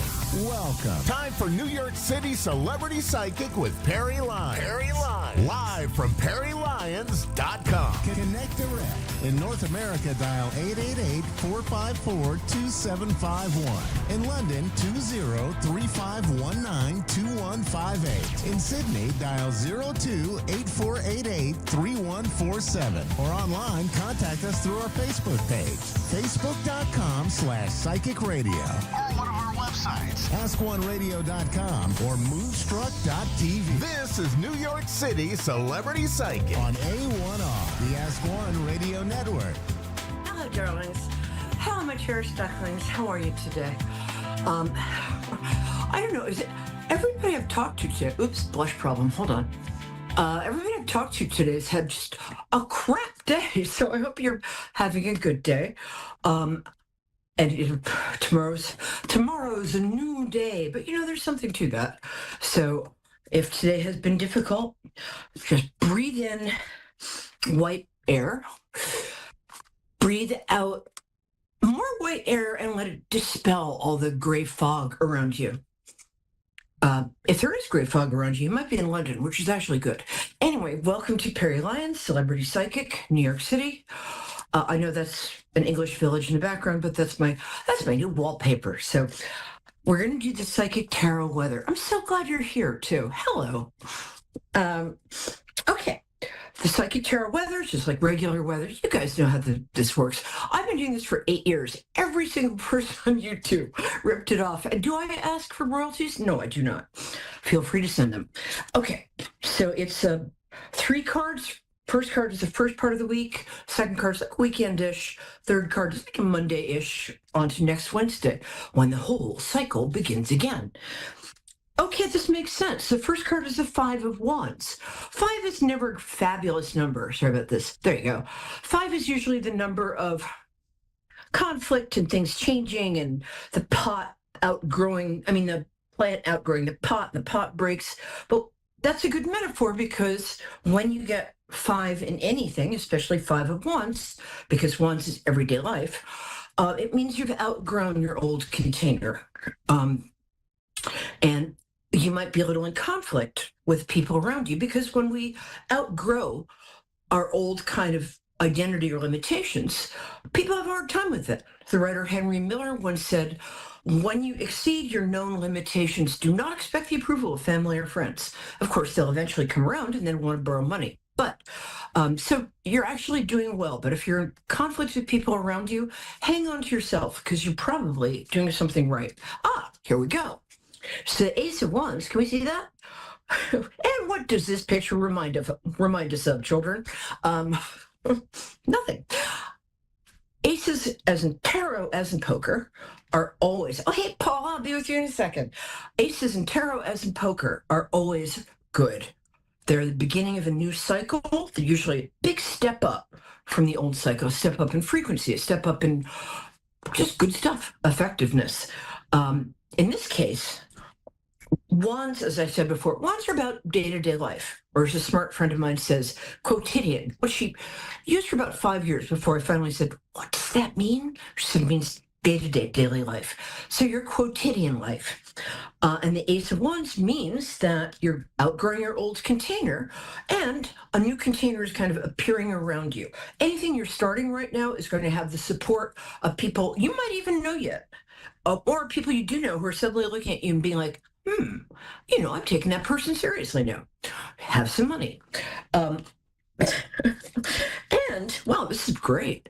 By the way, these 3 card week things, they're always freaking correct. I don't know why. I'll be going through something like over the weekend and be like, wasn't there a card about this? Okay, one more minute, Paula. The last card is there's some sort of either you're in a relationship and it's suddenly going to go a lot better, or somebody you've been kind of circling around, they've been circling you, is going to say, hey, why don't you fly to France with me tomorrow? They're going to show over interest. Something's going to happen. It's good. And if you're already in a relationship, you'll notice like any little things like, why didn't you take out the trash? Or suddenly get up. It's fine. No big deal. Okay, Paula, I'm so glad you waited. How are you, darling? Good, thank you. Good. Nice to hear your voice. I like to connect people through their birthdays. What day is your birthday? March 29. Oh, happy almost birthday. Us March girls, we got to stick together. Oh, sorry. That's right. Sorry, my mascara decided to attack my eye out of the blue. So now I look like a raccoon with a cold. Okay. How can I help you, my darling? I just put in to see what the reading I could get and what you could tell me. I'm going to talk very fast because I'm a New Yorker and we have 7 minutes. It feels like there's a question on the top of your mind which you're a little reluctant to ask, but don't worry about it. Nobody's going to know who you are. So what's the real question here? Is it a love question? No, not Real really. Work. Just about. I just thought maybe I don't know. I didn't know if you connect with loved ones on the other side. Yeah, I do. Yes. If you give me a first name and maybe their birthday too. June 30th. Jesse. Jesse. Mm-hmm. Do you have a birth year? 83. Okay, thank you. It's funny doing this because when I sort of crack the door open for the other side, all these other people come rushing to the door. So sometimes the first person who shows up is like a great aunt from like 3 generations back. It's like, hi, it's me. So let me just get Jesse through here. And I have to be careful not to impose all the Jessies I know. Does this person have dark hair? I know that. And pale skin? Yeah. Okay, good. Got the right one. I'm wouldn't not sure if they're male or female. I'm sorry about that, but they kind of go either way. Let me see. It's either a slightly masculine woman or a man who's very graceful. I think it's a man. Which is it? A man. Okay, good. Great. Now I'm thinking about Rick Springfield, who did the song Jesse's Girl. Stop that. About 5'10". A very nice, really a nice guy. Is there a kind of sweetness or compassionateness to him? Very much, yes.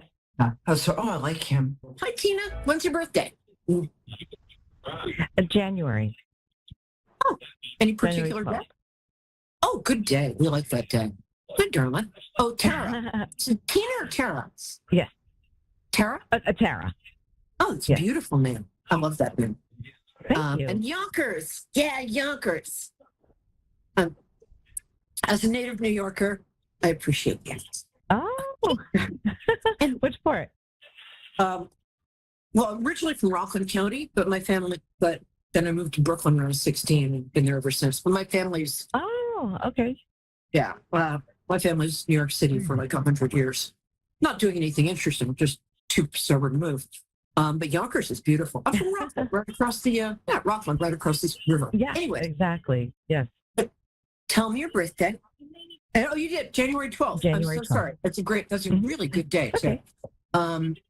Capricorns are misunderstood, too, because people think that you're all about your business and you're organized, and that's great. You are. And you're conventional, not so much.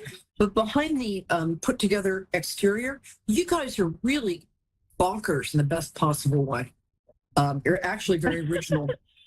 I'm serious. If I could start like a sign reassignment clinic where you could go and get your sign changed, I would be a Capricorn. So how can I help you? Oh.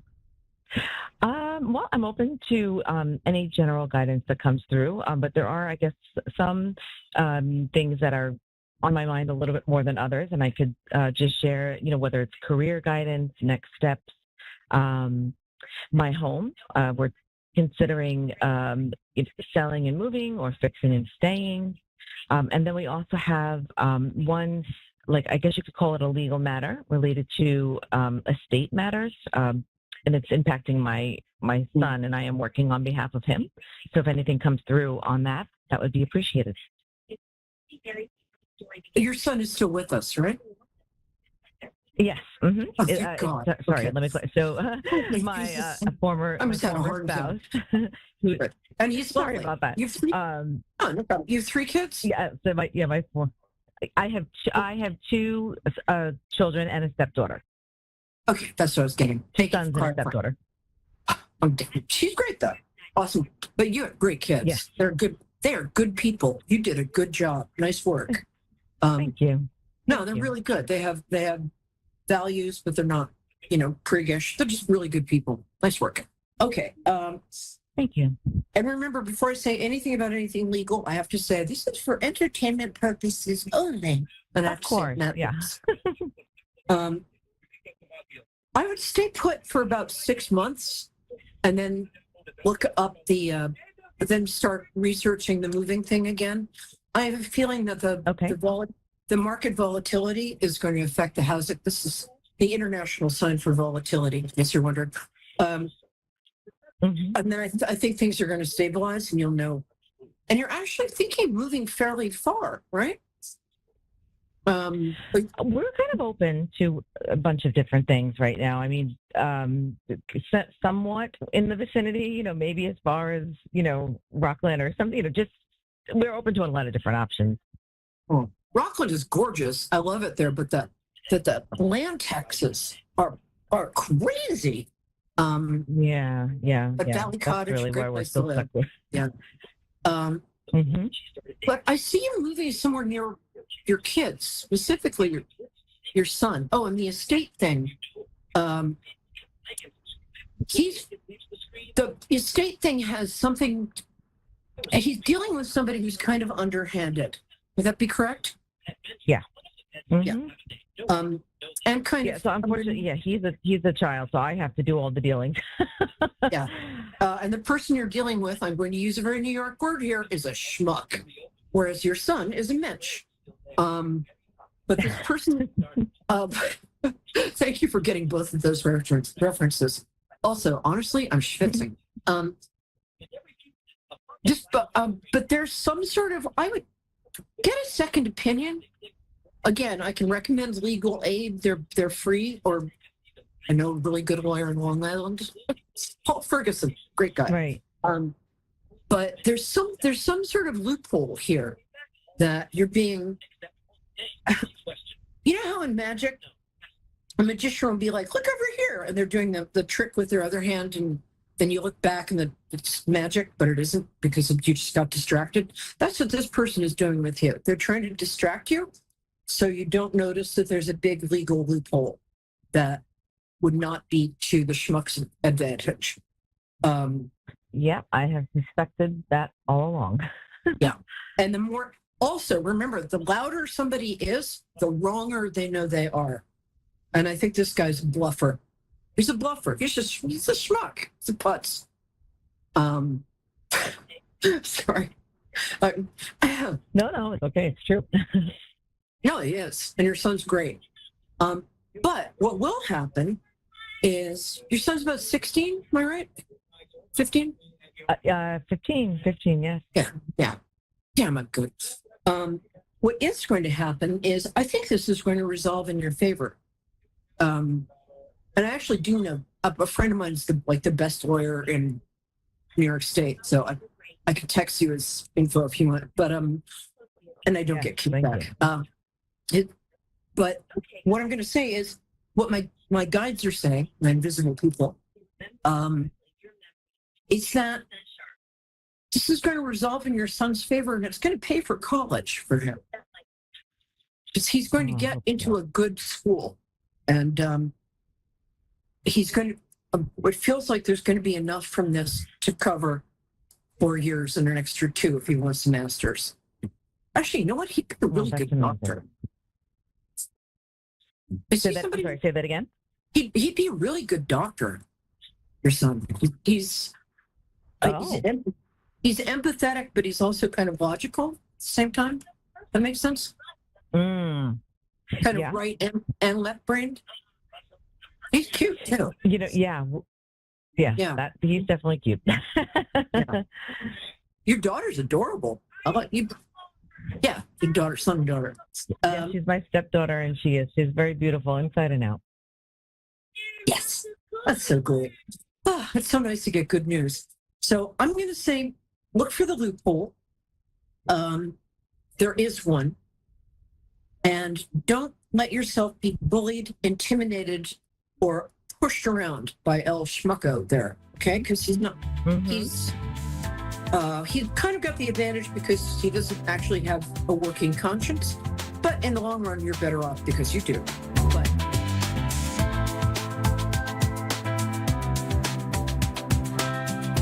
You're listening to A1R Psychic Radio, Earth's #1 psychic radio network, and watching Moonstruck TV and Lightning Television.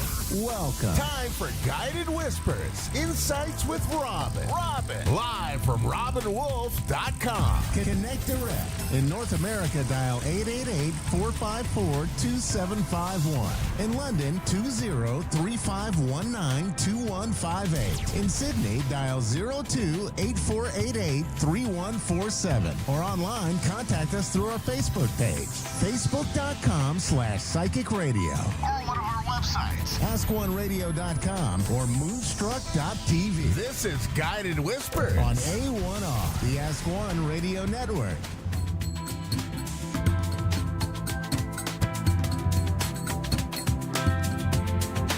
Hello, everyone. Happy Tuesday. I hope everyone is enjoying the day so far. I can't believe it's going to be April 1st tomorrow. No, I won't do any April Fool's jokes, but it is April 1st tomorrow. So we made it to April. Again, I'm your evidential medium, your psychic, your animal communicator, and I'm here to guide you today if you desire. And while I'm waiting to do a reading for someone, I guess I wanted to talk a little bit about our loved ones who've passed. It's come up a few times this week. Yesterday, a student and friend of mine celebrated, I guess, not really celebrated and mourned her brother-in-law's birthday. He passed a few months ago. And I just kept hearing, he wants you all to celebrate by dancing to Van Halen's Jump and to shout. And they did. And they felt so much better and they felt his presence and it was awesome. So make sure you celebrate. I'm going to take a call from Kathy in Wyoming. Hi, Kathy. Hello, how are you? I am good. How are you today? Oh, I'm doing okay. I'm still above ground. That's really good. Yeah, that is true. How's Wyoming today? Is it cold? A little chilly. It's a little chilly, yeah. So what can I do for you today? How can I help? I called in to get a reading to see how my direction is going. Okay, awesome. Do you have any specific questions as I'm shuffling the tarot cards? I'm going into a job right now, and I'm changing into that job, and I'm just kind of worried about that. And okay, is it at a different place or is it a totally new job? It is a totally different type of job. Okay. From what I was, yeah. Okay, let me see what I pick up on and see if I can help. Okay. Just feeling your energy and shuffling the tarot cards at the same time. Okay. Okay. So, I do feel like you're moving in the right direction. I am getting clarity on that this is the right direction for you. I'm also getting that you have all of the tools you need to make this job work for you. So you have everything you need. I mean, you may take a class or you may, you know, learn while you're on the job, but I am getting that you have all the tools, all the skills you need to make this work. I am getting that you are a little worried because you kind of feel blind, like blind walking into this. But I am really getting that you don't have to. I don't feel like these people, well, I don't want to say these people. I'm not sure who hired you, but if it's a person or people, but I don't know why I am getting these people. I'm getting nobody would have hired you for this job if you weren't perfect for it. Does that make any sense? Yes. Okay. I just feel like either somebody, I don't know why, I'm not getting somebody, I'm getting a group of people. So I don't know if that makes any sense to you.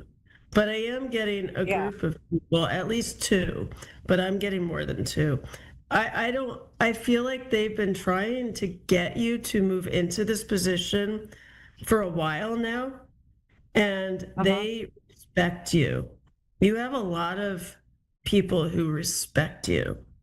So, and they're really looking for you to solve problems, solve issues, and help the department move forward. Does that make sense?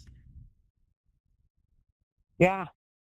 So this is a new journey for you, but you're perfect for it. So I'm getting, don't worry, just use your knowledge. If you have questions, you will know where to get the answers.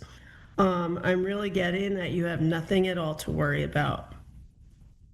Oh, good. Yeah, this is a good journey for you. It's almost like you're on the path you're supposed to be on right now. Oh, good. Yeah, I keep seeing it's like you got to the top of the mountain and you can jump up and down and wave your arms and say, I'm here finally.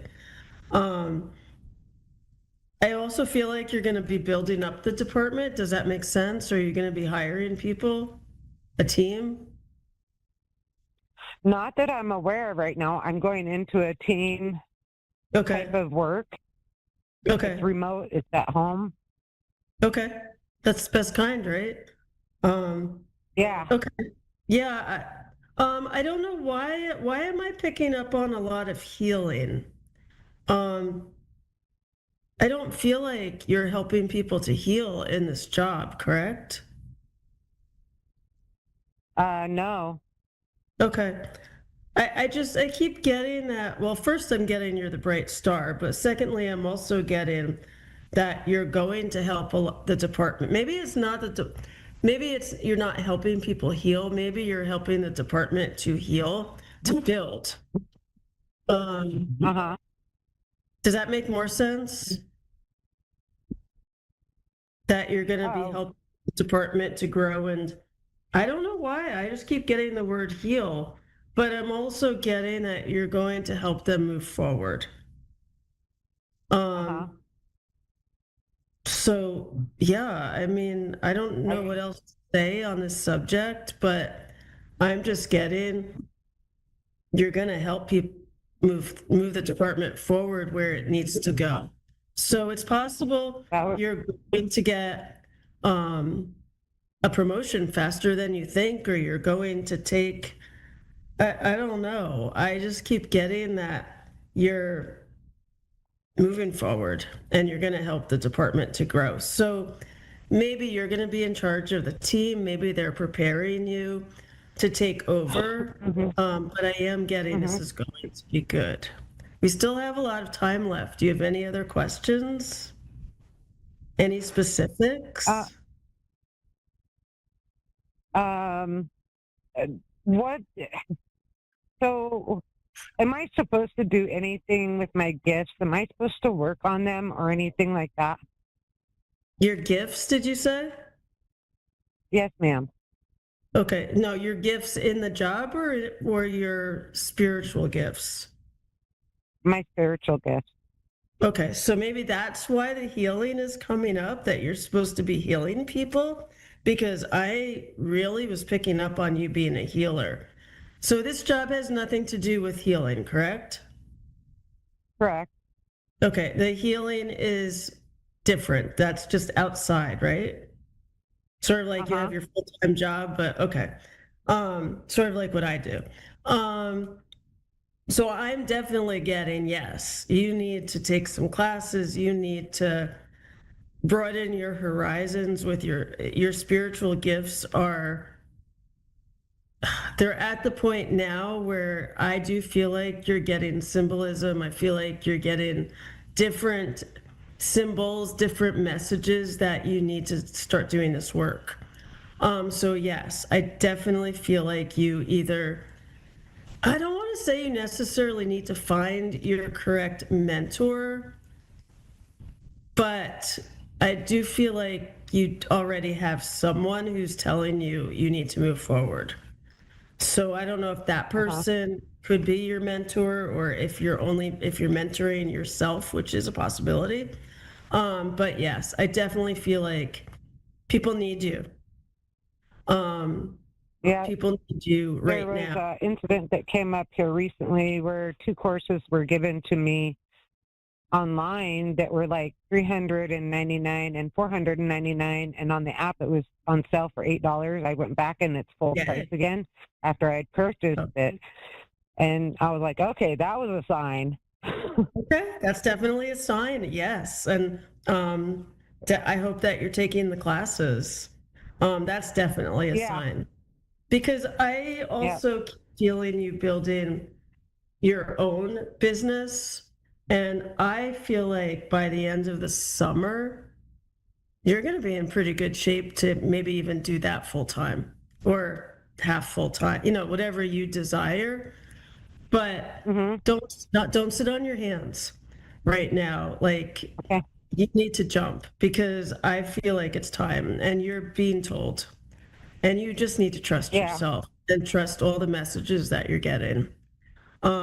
I'm not sure who the teachers are teaching, but I do feel like one of them is going to become your mentor. I feel like I don't know if they're both the same teacher, but I feel like there are 2 teachers, but I could be wrong.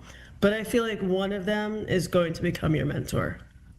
You're not, I don't know. I just feel like there's something, you're going to feel trust, you're going to feel friendship, and I don't know, there's just something. And if it's not the teacher, it's somebody in the class, because I really do feel like this is your time to shine and the world needs you right now. So, I mean, I just kept getting healer during the whole reading. That's why I asked if the full-time job. So I really feel like this is you're supposed to be.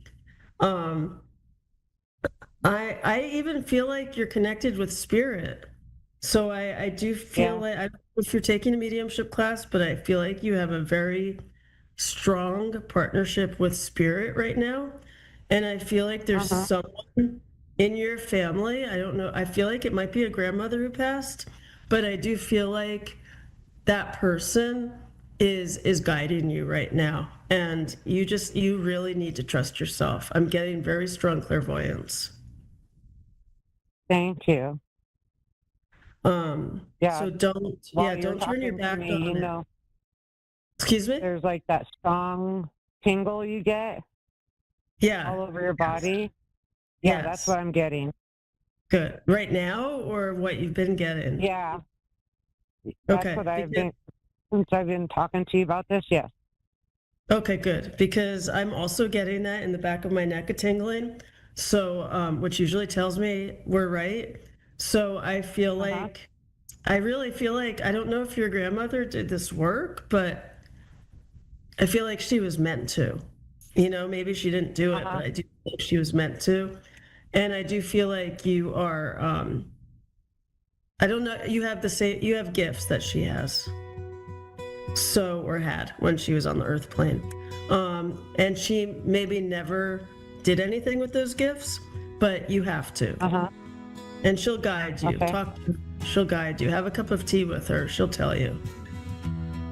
Trust yourself. And I know we're out of time. That went really fast. I hope I helped. And I wish you the best. Sorry? Thank you. You're very welcome. Thank you. You are so welcome. Take care and have a good rest of your day.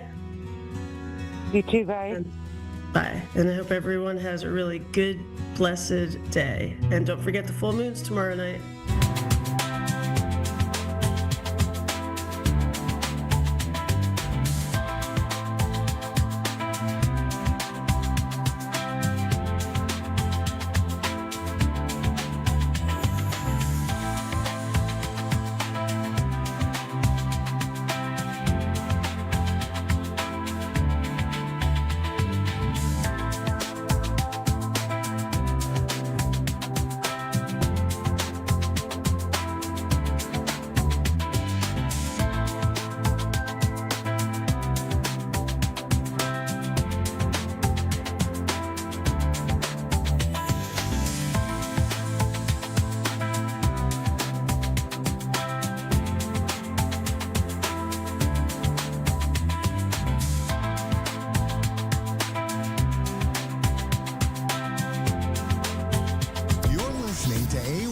Psychic Radio, Earth's #1 psychic radio network, and watching Moonstruck TV, Enlightening Television. Welcome. Time for Coastal Psychic 5 Spiritual School with Kim Dunn. Search Coastal Psychic 5 Spiritual School on Facebook. Connect direct. In North America, dial 888-454-2751. In London, 20-3519-2158. In Sydney, dial 02-8488-3147. Or online, contact us through our Facebook page, facebook.com/psychic radio. Or one of our websites, askoneradio.com or moonstruck.tv. This is Coastal Psychic 5 Spiritual School on A1R, the Ask One Radio Network. Hey everyone, hope you're having a great day and welcome to Coastal Psychic 5 Spiritual School Episode 4.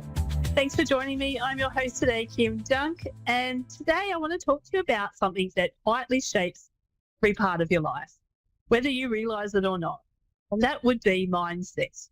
Just not your thoughts, but the way you see yourself, the way you interpret your experiences, the way you speak to yourself every single day.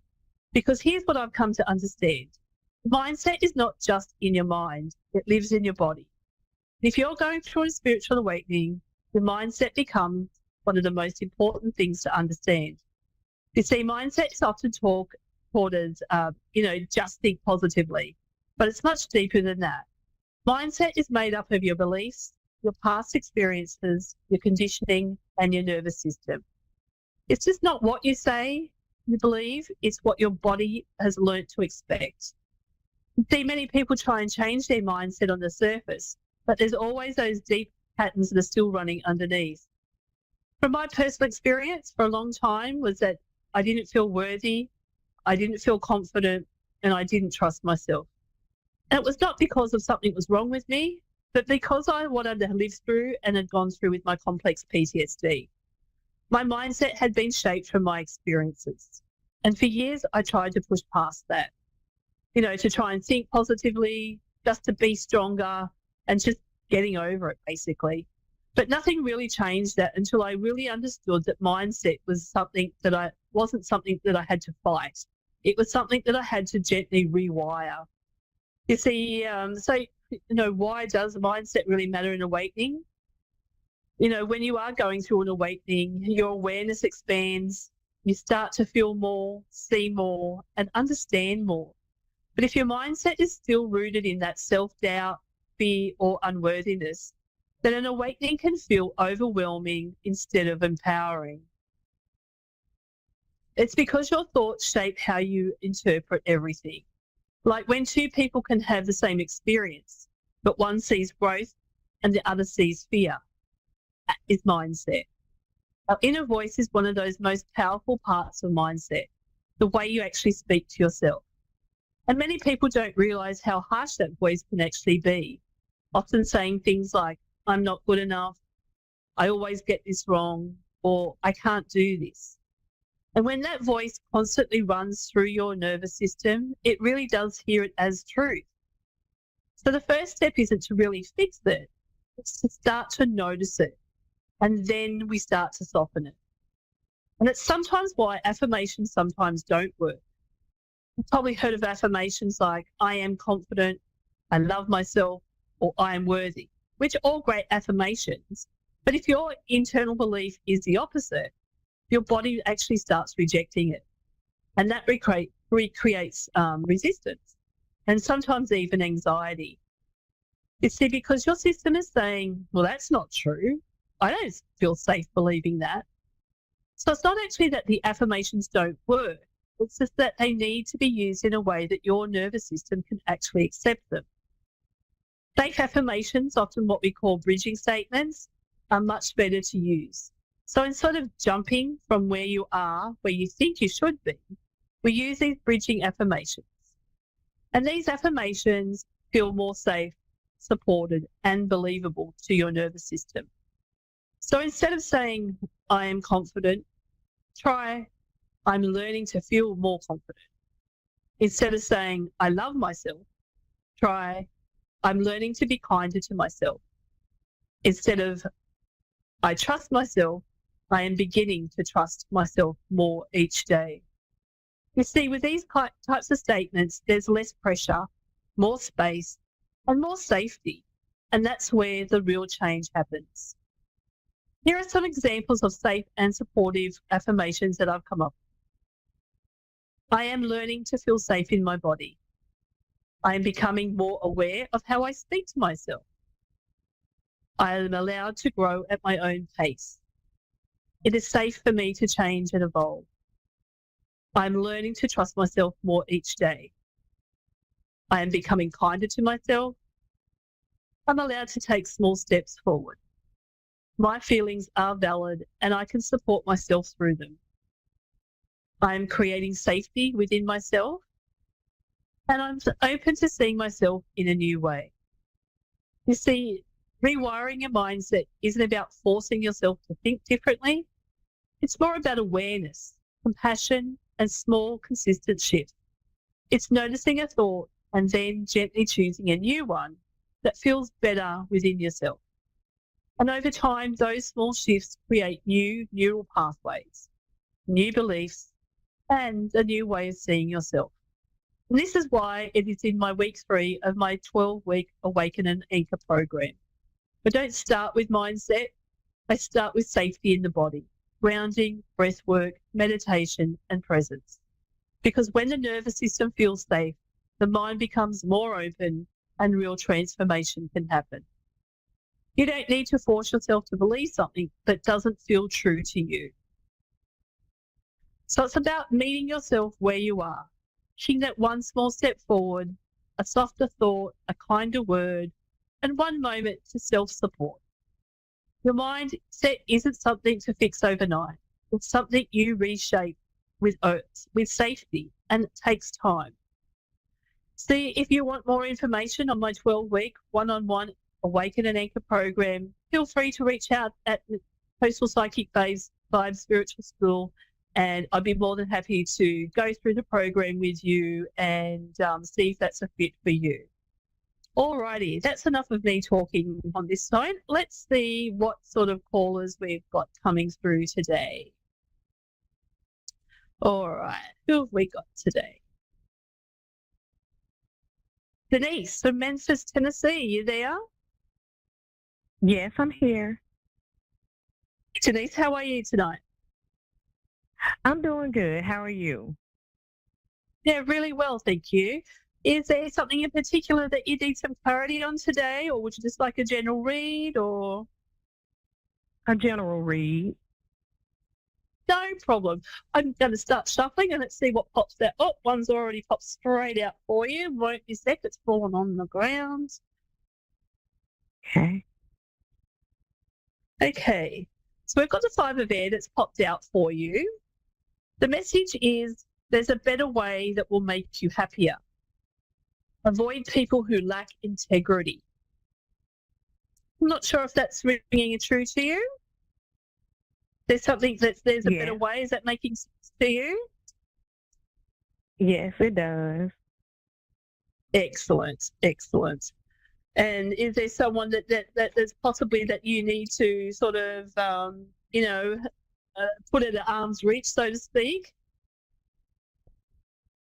Yeah, I've been just kind of wondering if I was going to reconnect with some people who I haven't spoken to in a while.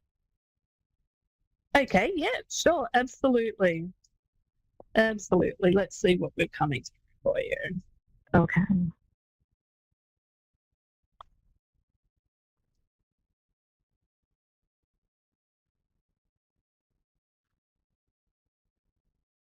Okay, we've got some cards.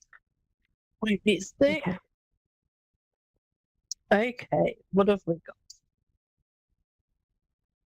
Okay, the need for balance in your life. So I feel like that connects with our previous card, saying there's a better way, avoiding people who lack integrity. So I feel like that's the balance there, where they can come back in your life, but needing to set boundaries, if that makes sense. That does. So so don't bring them in too close, but just have those boundaries in place for you going forward with those people. I feel like people are going to come back into your life, but you need to place the boundaries on how close they can come in and allow that time for you to put up that trust again, I feel. Okay. That makes sense. Okay. Fantastic. Yeah, they're saying, I can feel the apprehension there, but you just need to protect yourself at the same time, if that makes sense. Yeah. Okay. I've also got one of the messages saying a guardian angel or someone who watches over you. Obviously, we've all got a spirit team that are, ours specifically, which are made up of guides and usually our deceased loved ones. But I really feel like there is someone in particular. Is there a grandmother that has passed that you were quite close to? No, I never met her. Okay, that's okay though, but I still feel like she, even though you never met her, is this mum's mum? Uh-huh. Yes. Yeah. Okay. Yeah, she's definitely stepping forward and saying that she's around you all the time. Like she's watching over you. So please feel free to, she wants you to connect with her. So you talk to her. Are you meditating? Yes, I do. Great. While you're meditating, just in your mind, just have a conversation with her and just thank her because I really feel like she's watching out for you. She's protecting you. She's supporting you and guiding you. So, if you're having any issues, feel free to speak to her and ask her for that help, because our guides and our angels can't step in and help unless we actually ask them to do that. So during your time in meditation, make sure you have a chat with her. You obviously would know her name. And I feel like she's definitely around you, watching over you quite a lot. Another card that's just popped out for you is the need to bring fun into your life. So I feel like that's going back to having that balance. And I feel like she's trying to tell you that you need to add a bit more fun into your life. Okay. Yeah. Are you just work at the moment, or? Yes, I'm actually waiting on a job promotion. So I hope that's coming soon. Okay. All right, let's see if we can get a card on that for you and give you a bit of clarity as well. Okay. Okay.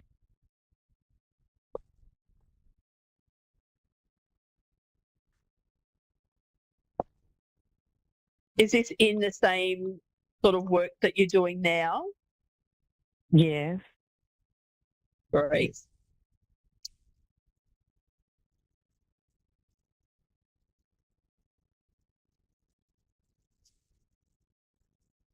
Okay. This one wasn't actually about your work, but it's saying that you're quite psychic as well. Wow. Yeah, they're saying that you need to trust your intuition more. Those gut feelings that Okay. you're getting and that intuition, you need to trust it more. Because they're saying that there's you could have some quite deep psychic insights, but it's your intuition that you need to learn to trust more. And Okay. okay. So regarding that job, the message that's come out is events that will move with great speed. So I feel like I feel like it's coming up quite soon for you, if that makes sense. Oh, wow. That does. Yeah, great. I feel like it's going to bring you some Yeah. more money as well. Oh, yes. Excited. Okay, so it's saying the card that's actually popped out is the King of Fire, and it's saying take a leadership role. Wow. That's what I'm going for. So, yeah, it's coming through for you. They're saying step into the spotlight. This is your time. Yep. And don't forget to communicate your vision. Because I Okay. feel like you're going to bring quite a lot to this. So have that confidence with you because, I feel like you might lack communicating your way of doing things. And but I feel like you can definitely bring a lot to this position that is coming through to you. But they're also saying don't be sensitive to criticism. Think of it not so much as criticism, but feedback, if that makes sense. So don't take it personal. Wow. Take it as a broader idea. Yeah. Well, I hope that's helped you today. Oh, you have helped But me yeah, a that lot. job's Thank definitely you coming so through much. in a leadership role. Yeah. I really think that's Yes, going to work thank out for you. you. Okay. You're Thank welcome. you Have so a good much. night. Lovely to speak to All you. right, you too. Okay. you. Bye-bye. So now we've got Jessica. Jessica. Hi, Jessica. Yes. How are you today? I'm doing pretty Beautiful good. name. How about yourself? Yeah, good. Thank you. Was there a specific question or just a general read tonight? I have one specific question and then a general read. Yep. Sure. There's a lot going on right now with my my son and my mother, and it's pretty bad. She's I don't know, like it's just caused a lot of emotional distress, and I Is don't the know. issue between the two of them, or are they both separate issues? Kind of separate issues, but it's more like retaliation. Yeah. Okay. Because I got the Six of Water that's popped out, and it's saying children or child. Let me just see if I can get some more information. Won't be a moment.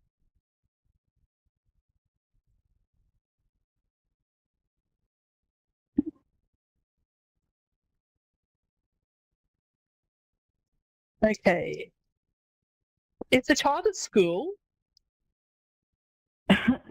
Yes, this one is. There's 3 of them, but this one's older. He's my oldest. Okay. Is there bullying involved? Bullying? No.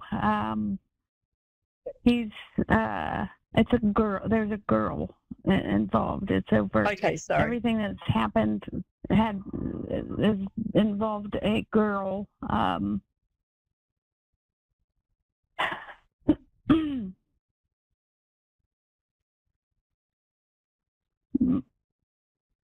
Okay, so he's romantically involved with her? Yes. Okay. She's giving him the bit of the runaround though, like she's just all over the place. Yeah. Yeah, she doesn't feel like she's quite stable, and I feel like he doesn't know how to negotiate or help her emotionally. And I feel like he's taking a lot of that on himself, which is probably, I feel like, he's way over his head. Yes, that's correct. Okay. Does he talk to you about it? Is he able? No, he told lies at school, and he got himself taken away from us. Because he did it so he could be with this girl. He was doing illegal stuff, and he didn't want to face the consequences. And they were trying to have a baby, and he's only 16. When I disciplined him, he went to school and told lies. And then when my mom's dog bit my daughter, a lot of terrible, terrible things happened, and she used him and took him away from us. The dog? Yes. No, she used she threatened me, and she could only take him away from us because he's older and he could talk to her and tell her lies because he didn't want to live here anymore because he wanted to be with that girl. And then so my mom took him, and but there is children. There's 2 other ones, and it's been awful. Yes, doesn't sound great at all. Look, see, I can see you definitely getting a lot of sleepless nights out of it. That's for sure. Yeah. I feel like he needs to stand on his. Sorry. Go for it. Say it. Oh yeah, I feel like he needs to stand on his own 2 feet for a little bit, and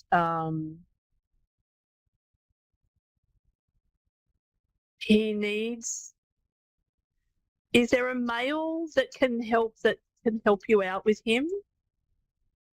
Is there an uncle or someone that can? I feel like he needs to listen to a male, if that makes sense. He needs perspective. He needs what? Perspective. I feel like he's very emotionally involved.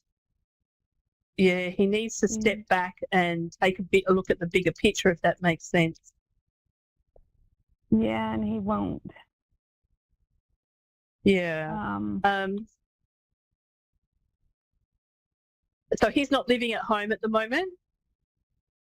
No, and we are faced with the decision whether we should just give him up so that we don't have to deal with everything that my mother's done. Everything she's currently doing, and then just pursue the legal path of the other stuff. I had to get a protection order against her. It's been really bad. Yeah, it sounds like she's been putting things into his head as well. It's not helping. Yes. So would you be able to pull some cards on this situation? Yeah. They're saying that you just need to be the supportive parent from a distance at the moment.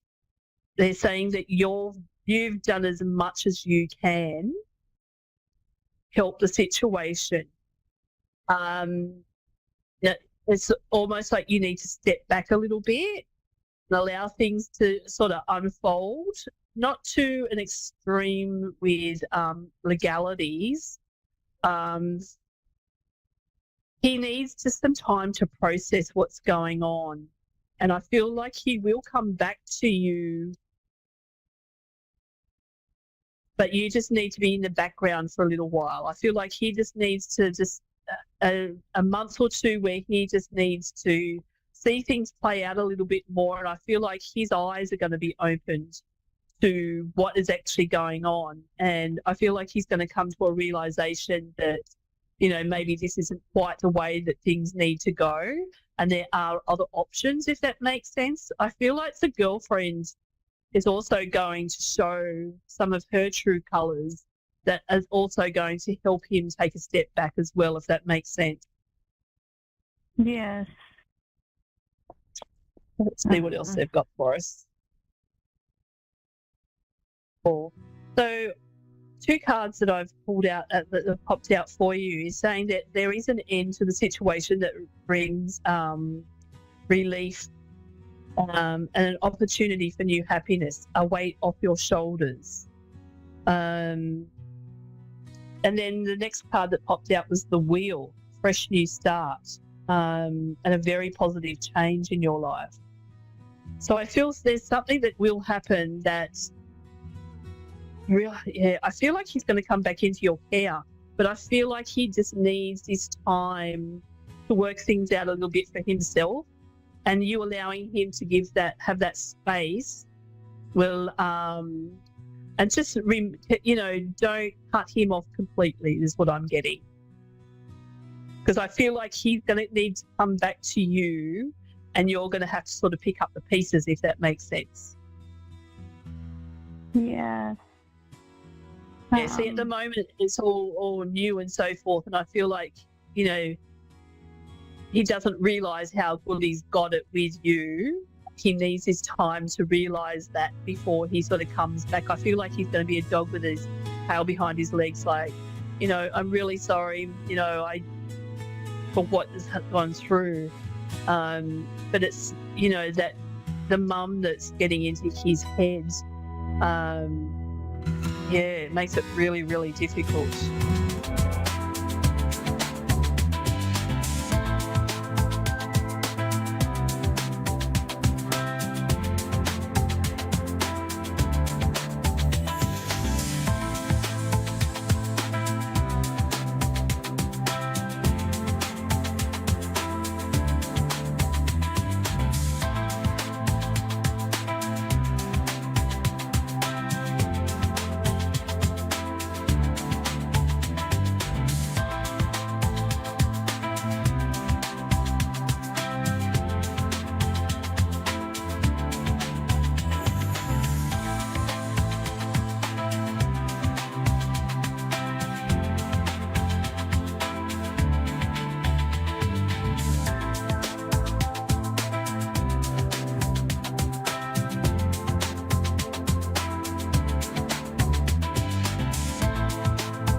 Listening to A1R Psychic Radio, Earth's #1 psychic radio network, and watching Moonstruck TV, Enlightening Television. Welcome. Time for Energy Intuition Transformation with Sue Williams. Live from holistic-health.au. Connect direct. In North America, dial 888-454-2751. In London, 20-3519-2158. In Sydney, dial 02-8488-3147. Or online, contact us through our Facebook page, facebook.com/psychic radio. Or one of our websites, askoneradio.com or moonstruck.tv. This is Energy Intuition Transformation on A1R, the Ask One Radio Network.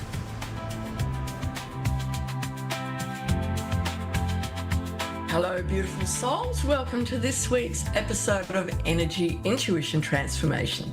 I'm Sue Williams, the Spirit Psychic, and I'm so grateful that you are here with me today. So this week's message feels deeply grounding nurturing, and very much needed at this time. In a world that often asks us to push, strive, plan, and control, this week's energy invites us into something very different. It invites us to pause, soften, and surrender. And many people right now are feeling tired. Well, that's the truth, absolutely. And not just physically, but emotionally and energetically tired. And there's been a lot happening in the world, as we know. There's so much to process.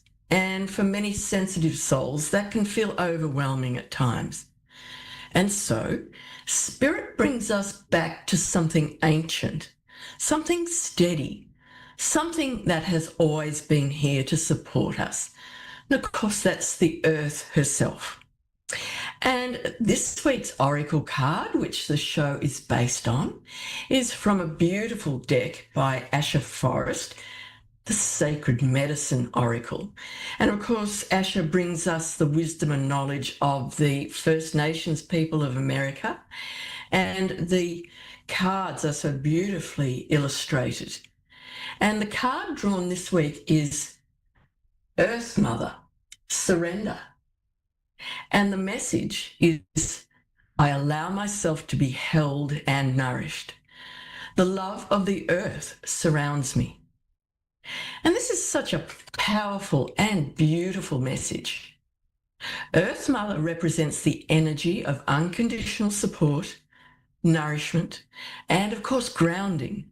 And she reminds us that we're not separate from nature, we are actually part of it.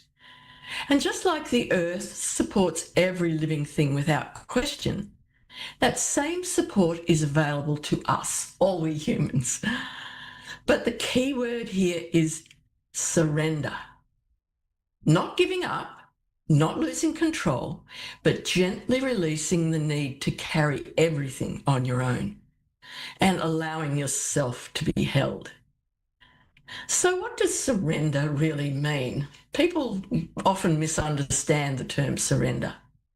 And we sometimes think it means weakness, or that we're just letting things happen without any involvement. But true surrender is actually an act of trust. It's saying, I don't need to force everything.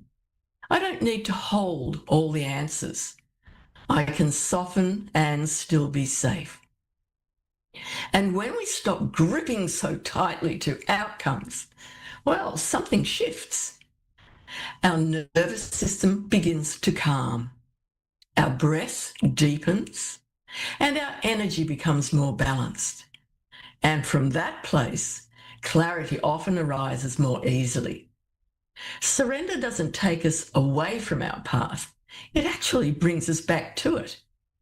So this week's meditation I've called Being Held by the Earth. So let's take a few moments now to reconnect with the grounding energy of the Earth Mother. And remember, as always, please do not listen to this meditation while driving or operating machinery. And if you need your full concentration at this time, please listen with your eyes open and return to experience this meditation with the replay as many times as you like. So, if it is safe to do so, gently close your eyes. Take a slow, deep breath in and release it slowly and softly. And while you do that, just allow your body to relax. Feel the weight of your body supported beneath you, whether you're sitting or lying down. Because there's nothing you need to hold up right now. You are already supported.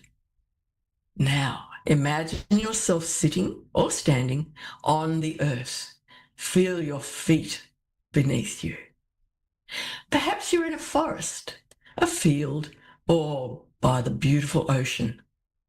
And feel that ground beneath you. It's solid, steady, and supportive. And with each breath, imagine gentle roots extending from your body down into Mother Earth, deeper and deeper.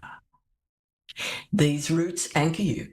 They connect you. They hold you. See them moving deeper and deeper through the soil, through rock, into the ancient heart of the earth. Now, feel a soft, nurturing energy rising up through those roots, a warm, comforting presence. And this, of course, is Earth Mother. She surrounds you with love. She holds you without judgment, and she supports you without condition. Feel that energy moving up through your feet, into your legs, up into your body, gently filling every space within you. And if there is any tension, any worry, any heaviness, just allow it to soften. You don't need to push it away. Simply let the earth absorb what you no longer need to carry. She is strong enough to hold it. And silently say in your mind, I allow myself to be held. I allow myself to be nourished. I release what I no longer need to carry. And now imagine yourself leaning gently back into the earth's embrace, as if you are being cradled, supported completely. There's nothing you need to do, nothing you need to solve, and nowhere that you need to go. Just be here. Just receive. And as you do that, stay here in this beautiful place for a few gentle breaths.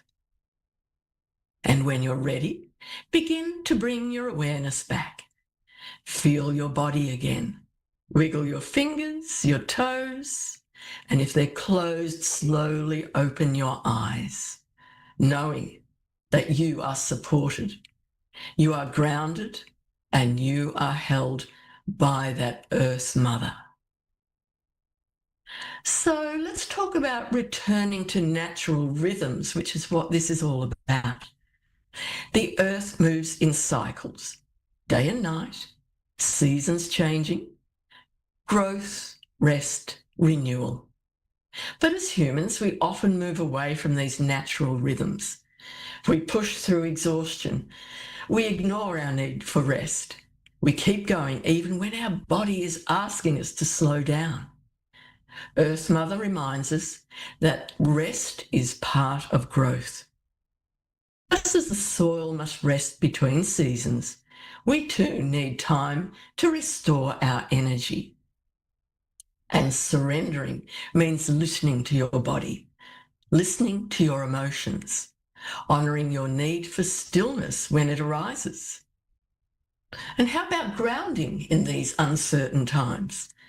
Because when the world feels uncertain, grounding becomes even more important. It's easy to become overwhelmed by external events, to feel unsteady or disconnected, but the earth remains constant. No matter what is happening globally, the ground beneath you is still there, still supporting you and holding you. And when you feel unsettled, return to simple grounding practices. These are so easy to do. How about walking barefoot on the earth or on the beach in the water? Just sitting quietly in nature, placing your hands on your heart and breathing slowly and deeply. Perhaps you like to spend time with animals because they are so calming. And just notice the natural world around you. These small acts bring your energy back into balance. And speaking of animals, well, our animal companions are deeply connected to the earth. They don't resist their natural rhythms. They rest when they need to. They move when they feel called. They stay connected to their environment in a way that keeps them balanced. And when we spend time with our animals, we often feel that grounding energy ourselves. It's almost infectious. And they bring us back into the present moment, back into our bodies, back into a simpler, more natural state of being. They remind us that we don't have to overcomplicate our lives. And sometimes surrender also means allowing yourself to receive support. That is so important. You don't have to navigate everything on your own. And of course, through my Spirit Talk Journeys, my Holistic Animal Wellness Program, and Quantum Journeys Hypnosis, where we go so deep, I support people in gently reconnecting with their inner guidance, releasing what they've been carrying, and returning to a more grounded and aligned state. So if you feel drawn to explore this further, you can find more information at holistic-health.au, where you can follow the links to all of my holistic modalities. And of course, as always, you're welcome to reach out through the contact form on each of those websites if you would like to connect. And I would love to connect with you so that we can have one-on-one conversations and I can offer you that support that perhaps you are needing at the moment. Because sometimes the most powerful step is simply allowing yourself to be supported. And I'm here if you need me. Just reach out and we can talk through all these things that are happening and support one another. That would be so beautiful. So as we look back at this card that I drew this week, the Earth Mother, surrender. This week's message is simple but deeply powerful. Know that you are held, you are supported, you don't have to carry everything alone. So allow yourself to soften, allow yourself to rest, and allow yourself to open up to receiving the beauty and the wisdom from our Earth Mother. Because the Earth has always been here for you. And that support is available now, in this moment. So thank you for joining me for this week's episode of Energy Intuition Transformation. And until next time, in 1 week's time, have a blessed week, stay grounded, stay gentle with yourself, look after yourself, and allow the loving energy of the earth to hold and nourish you. And reach out to me if you would like to connect. So from me, it's bye for now.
To A1R Psychic Radio, Earth's #1 psychic radio network, and watching Moonstruck TV, enlightening television.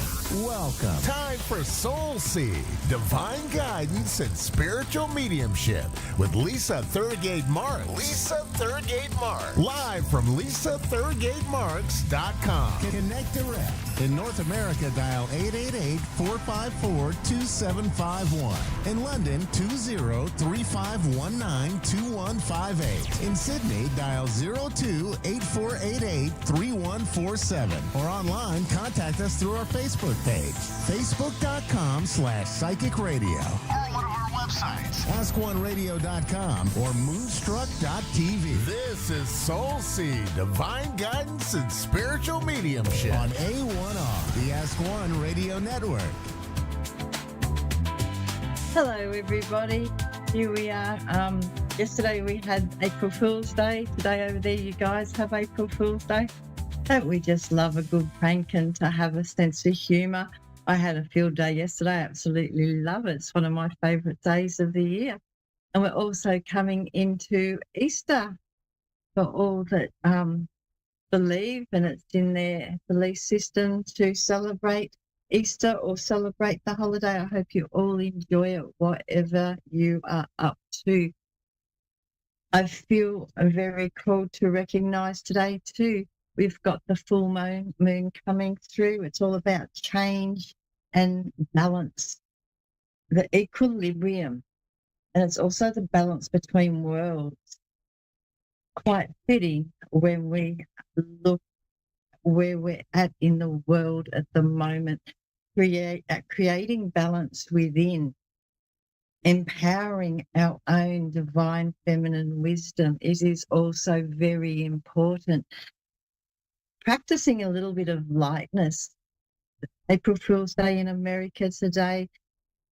I hope that you did do some pranks, and I hope you were pranked, because it's about lifting our spirits, and that couldn't have happened at a better time with everything that's going on. Again, I'm asking everybody, please, to keep raising your vibration.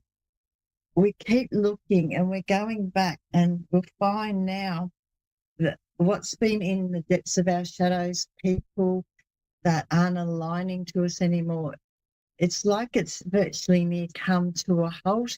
We have no planets in retrograde. We have the Aries stallion. It's like we're ready, set, go. Let's do this. Keep your vibration high. Empower others. If you can feel the energy of someone that's not right, even a simple smile or a how you're going can really help just ease their pains. You don't know what's going on with other people. I'm finding here we have our Easter holidays. I'm 17 hours from my family. I have one daughter here and the rest, they're 17 hours away. So there's other family members that I can't be with, and a lot of people are not with any family members. So spare a thought for people. Look up, give them a smile. Don't walk with your head down. Be balanced within your masculine and feminine. Let go of anything that no longer serves you within this full moon energy. Just a little ritual if you were drawn to just really releasing. And again, we're at the start of the year of the horse. We're also in a 1 year, releasing the last 9 years. Continue to do your work. I have Penny in Glen Lyon, Pennsylvania. How are you, Penny? I'm good. Lovely to hear from you. Thank you for dialing in today. What can I do for you on this beautiful April Fool's Day? If you see anything, because I want to buy a house, I need a new car, and things got to get better. Something's got to get better. And too, with feeling into things, like I was saying before, keeping your vibration higher and feeling into things so that they do get better. I still remember back in 1988 buying my business and then a house. In 2094, we went into a recession. So I had 2 different loans going. And yes, it was a scary time, but it's also about improvising, having extra jobs. At one stage there, I actually had 3 jobs going and then a 4th. So it is about keeping your spirits high and not letting anything, what's going on in the world defeats you, not having that defeatist attitude. It's like just going with it, just going with the flow of how you are feeling and your goals and inspiration and what you are leaning for. And it's not about, am I going to get this house? It's thank you for when I do get this house, because I feel your energy is moving up and rising, ready to move forward. So really keep that positivity up. Things are what we perceive them to be. So the more that you hold on to what's going on in the world, the more that you're bringing it into your psyche, into your auric field. When I look into whether you will buy a house and a new car, at the moment I am seeing more along the lines of a car than a house. But there is a wall within the house that you're in now. I feel that that seems to be opening up. Do you know what I'm talking about there?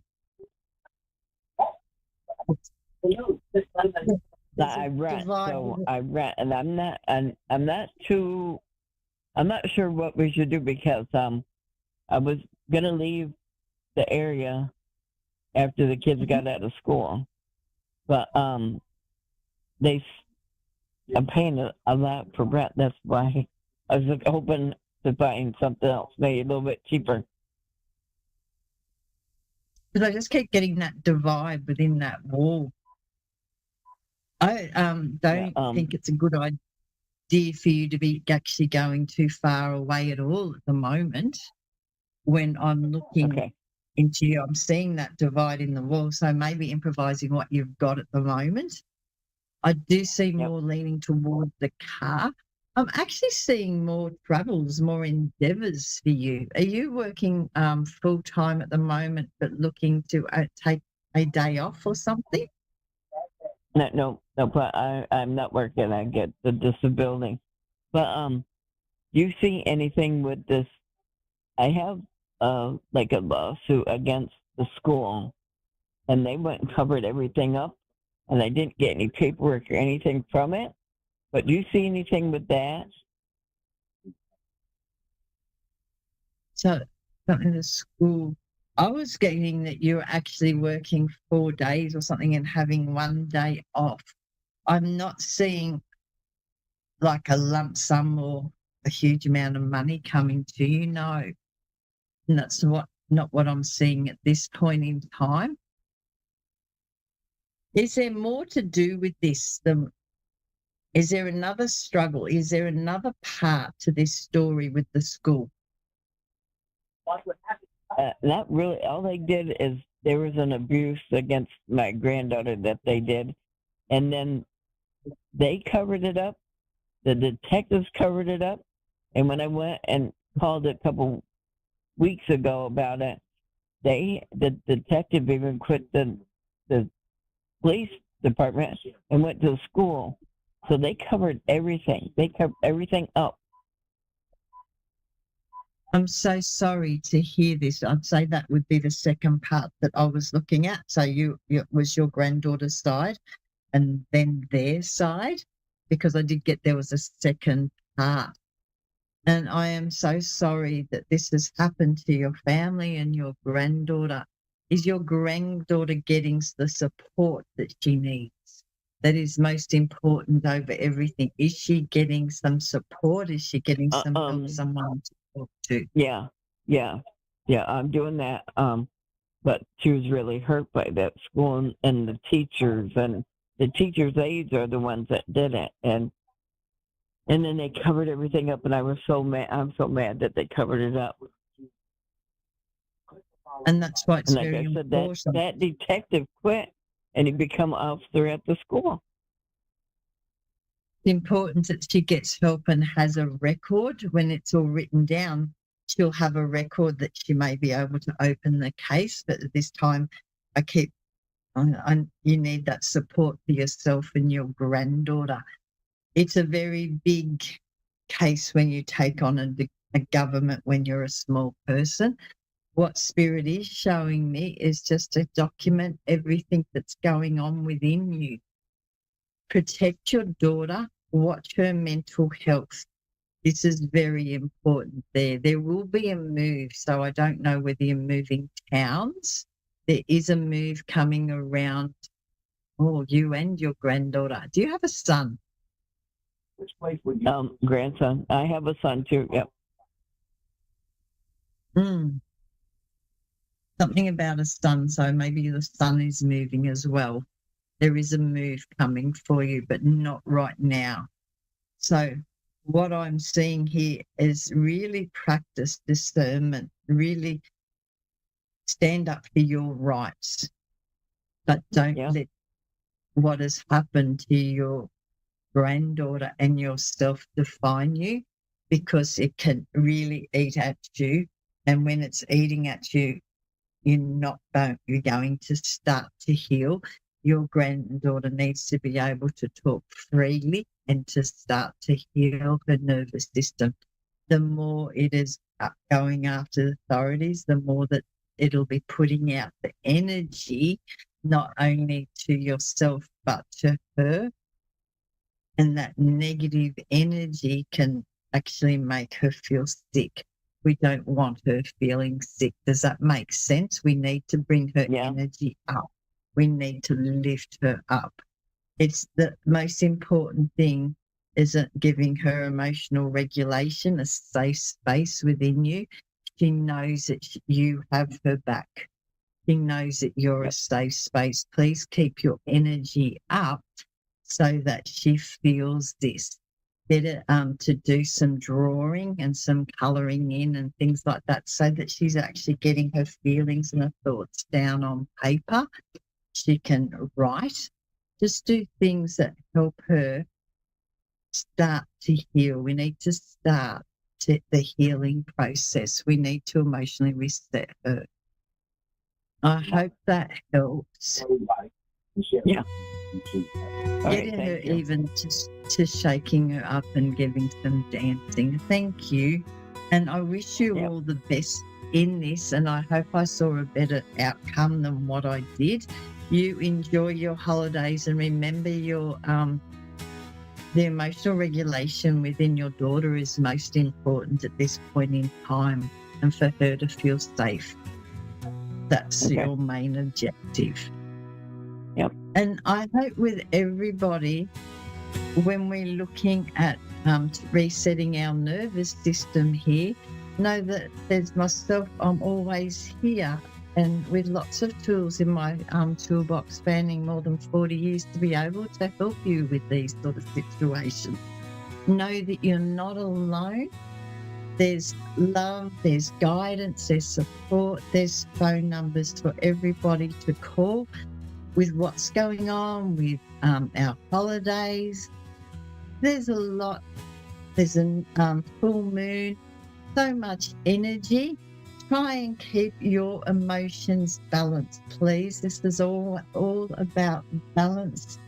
It's all about lifting each other up, being one with community, being one with your heart and soul, spreading out that divine love that's all in it.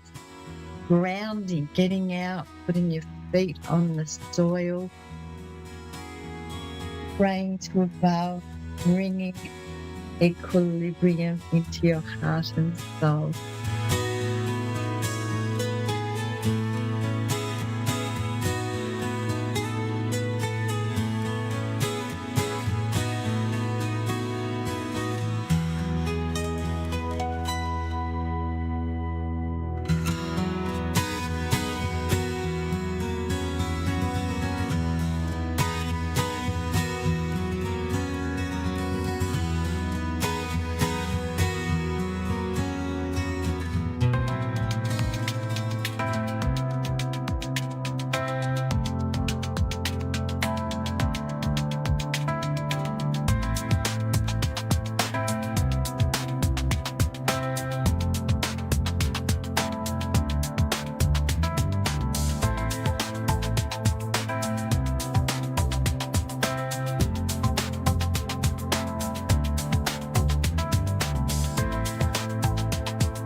Psychic Radio, Earth's #1 psychic radio network, and watching Moonstruck TV, enlightening television. Welcome. Time for Your Beautiful Life with Jenna Lee. Live from Facebook.com/group/JennaLee's.crystal.shop. Connect direct. In North America, dial 888-454-2751. In London, 20-3519-2158. In Sydney, dial 02-8488-3147. Or online, contact us through our Facebook page, Facebook.com/Psychic Radio. Or one of our websites, AskOneRadio.com or Moonstruck.tv. This is Your Beautiful Life on A1R, the Ask One Radio Network. Hello, everybody. Welcome to Your Beautiful Life with Jenna Lee. I'm Jenna Lee. I'm so excited to be here. I have been doing so many amazing things, getting ready to go into business for myself 100% all over again. I took some time for myself to just refresh my life. So coming back to this full time has just been so much fun. And I've seen some incredible blessings happen. And I wanted to share one with you before I told some stories. Okay.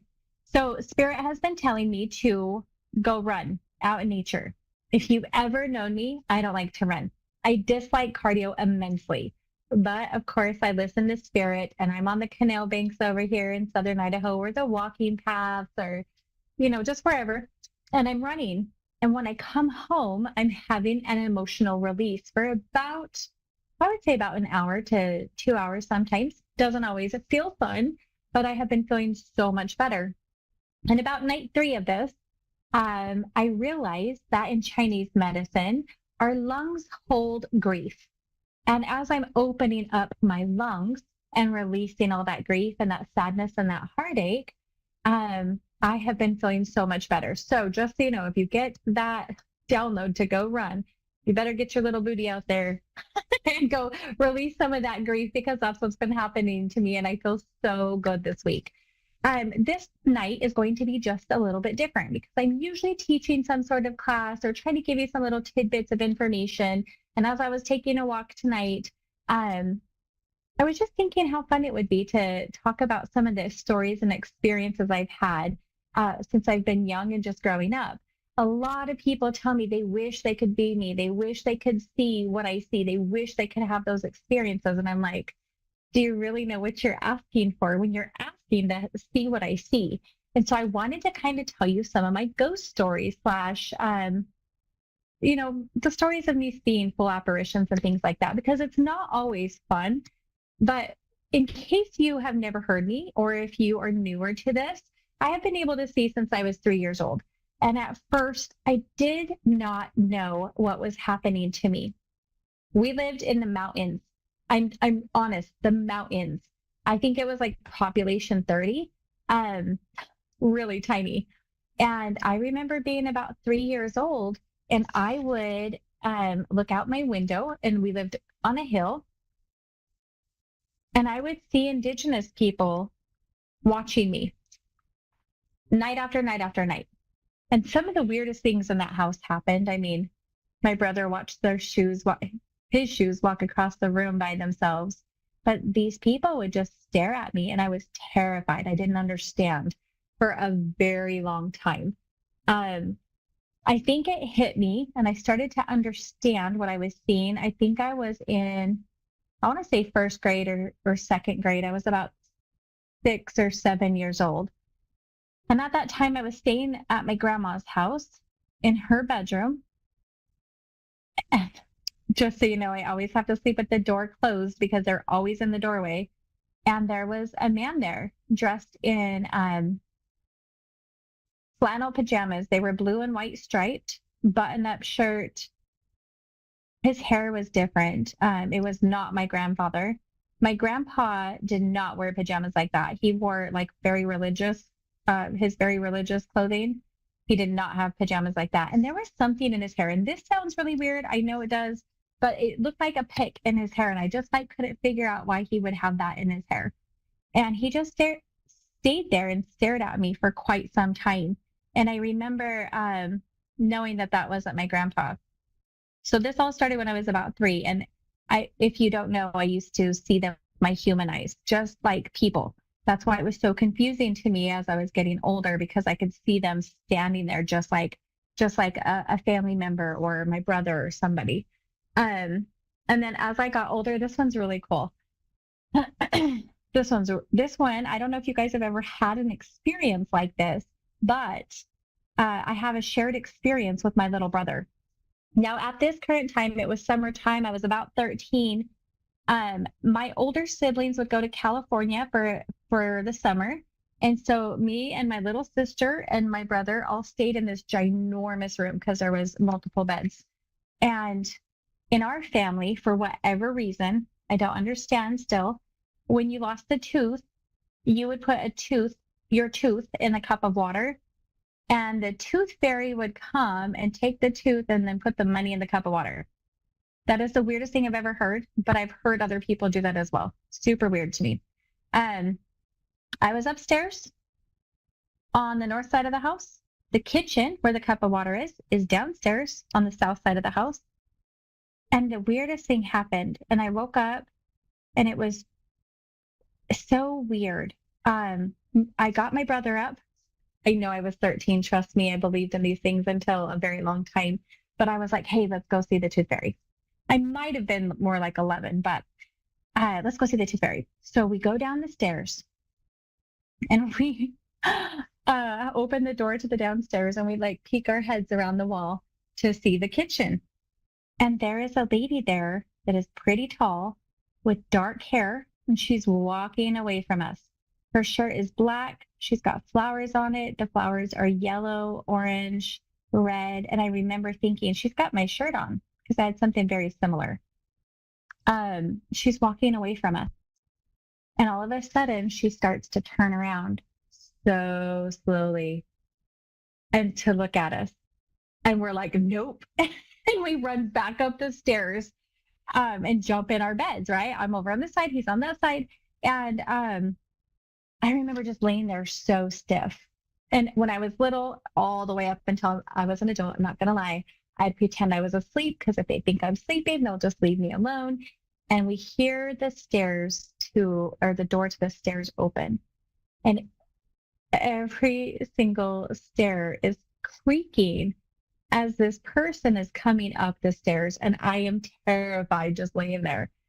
And my bedroom door opens, and she comes into the room, which is terrifying, by the way, and sits on my bed. I feel the bed go down, and I'm just laying there, and I am thinking, oh my gosh, I hope my sister doesn't wake up. She's years younger than me. I hope she doesn't wake up. And I'm freaking out, just pretending I'm like stiff asleep, and some time passes by, and it feels like forever. And she ends up leaving. Well, in the morning, me and my brother started talking about it, and we have exactly the same memory. Now, keep in mind, this was like 20 years ago, and we still talk about this to this day. My brother's story says that after she sat on my bed, she came over to where he was and bent down and stared at him, and then turned around and walked out the door.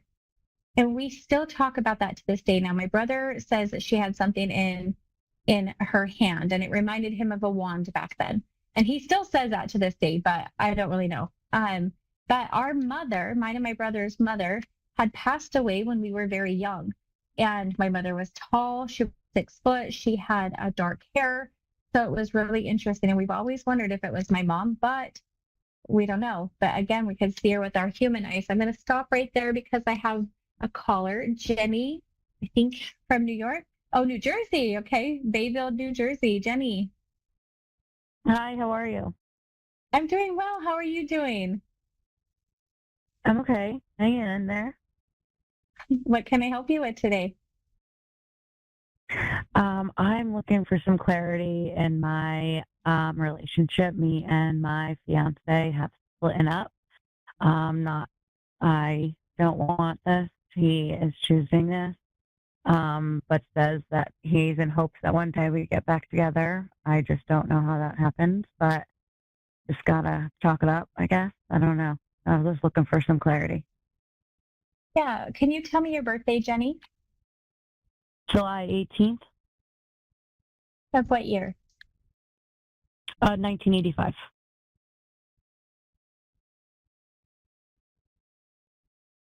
Ooh, beautiful chart. What's his birthday? June 6th, 1994.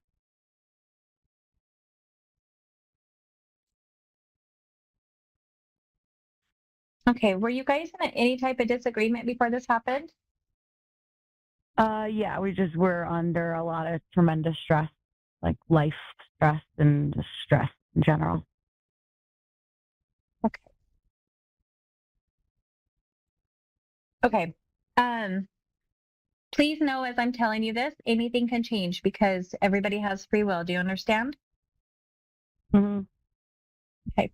I don't see this as a forever breakup. I don't see this as a forever thing. I think it's going to be temporary. Now, that being said, he does have free will and he could change everything that I'm telling you. I do not think that this is forever. I think you will get back together. I think that his brain just looks so cloudy, like he overthinks and overthinks, and it's almost like he gives himself anxiety and talks himself out of things. And I think that he just got so overwhelmed, he needs a little bit of distance to figure stuff out. I don't see anybody else involved. If that was something you were worried about, it literally is like he puts himself into a panic. Like, what were you going to say? Yeah, no, that's exactly. He overthinks everything, and he kind of, I know part of him wants to come home, and like I want him to come home, but I also know that part of him is like fighting with himself to not, and like talking himself out of it. And I just don't understand what the point is in that. But he is also way younger than me, so I'm like, maybe this is just how this is supposed to go. Yeah. So I would tell you that in the meantime, if I were in your position, what I would be doing is like not just praying about the situation, but literally visualizing him happy and healthy. And not to get your hopes up by any means, but I would visualize conversations of what it looks like for when he comes home. It's almost like he just needs to be surrounded with some protection. I would see his mind clear. I would see his decisions made. I would see, I'd be doing energy work for my person. I would be, as much as he would accept it, because they don't always like to accept it even in energy form, but I'd be doing energy work for my person, pulling off that negative energy and talking to him and blessing him with love and light, and seeing the conversations of him coming back and what does it look like when he's back, and just really feel what it would feel like if he was back and his mind was clear and things were good.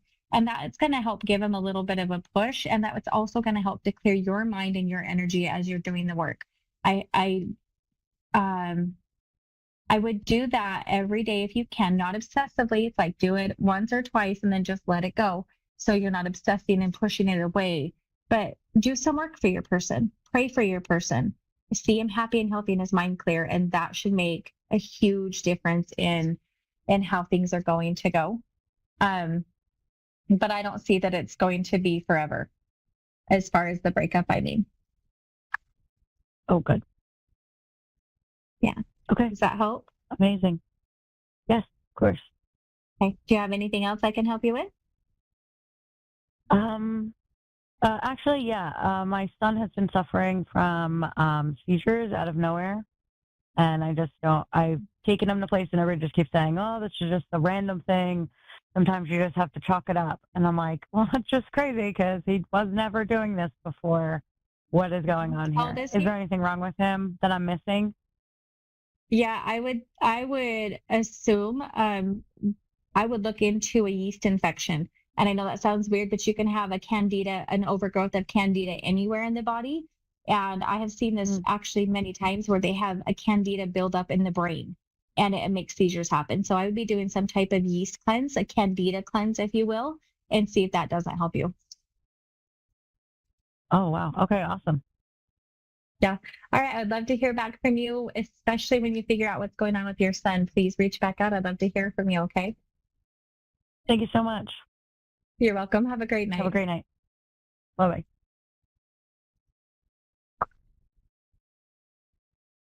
Okay. I've got an Anna Will you pop that back up? Hi. Hi, how are you? I'm good. How are you? I'm doing well. Okay, from Calgary, Alberta, Canada. How are you tonight? Okay, I already asked you that. What can I help you with? I'm just looking for like a general reading, like whatever comes up. I'm open to anything really. So whatever comes through for you. Will you give me your full birth date so I can tune into your energy, please? It's June 9th, 1989. June 9th, 1989. Dang, girl, you think a lot. I knew this. Okay. Okay. So as soon as I got your, not before I got your, before I got your birthday, your energy feels super light and happy. And I have to tell you how amazing it is to find somebody who makes the light, who creates the light. I know that you've overcame so many challenges in your life. You are doing so well. Your energy is just bright and glowing and happy. Oh, you must have just received some big blessings recently, huh? I don't think so. Okay, well then watch out for them because they're probably coming. But what I'm seeing is almost like a celebration, like something big coming your way or getting gifted to you or some type of something big. They're showing me a blessing coming. And I thought it had already happened, so just watch out for that. Okay, I would like to ask you, how is it that you are clearing your mind? Because throughout your life, you've overthought things so many times, but yet when I tune into your energy, you're amazing. So what do you do to clear your mind? I don't really do anything. I just I'm an optimist. I don't know. I just try to be I just see my cup as half full all the time, I guess. And I try to turn something negative into positive. Like if something tragic happens, I kind of like figure out what I can learn from it and how I can grow from it, I guess. Yeah, because you have the light. So it's interesting because I tune into your energy through your birth date because I do numerology number 1, and you have 3 9s in your chart. And 50% of 3 9ers are negative, and the other 50% are like boss babes. They get stuff done. They have these amazing ideas. They push through, and you have that, right? And I can tell. I have another question to ask you. Do you love to give gifts to people? Do you love to like? Yes, because I don't know what you believe in, and if you don't like this, please just dismiss it. But on the other side, everybody has a job, and your main job on the other side is to go give miracles and blessings to people. And so you've carried that in with you in this lifetime of giving gifts to people, watching their face light up and knowing that you're bringing them happiness. And it almost looks like you don't ever ask for anything in return. You'll buy things for people and use your own money and energy and things like that. But that is your job on the other side, is to give people blessings and miracles.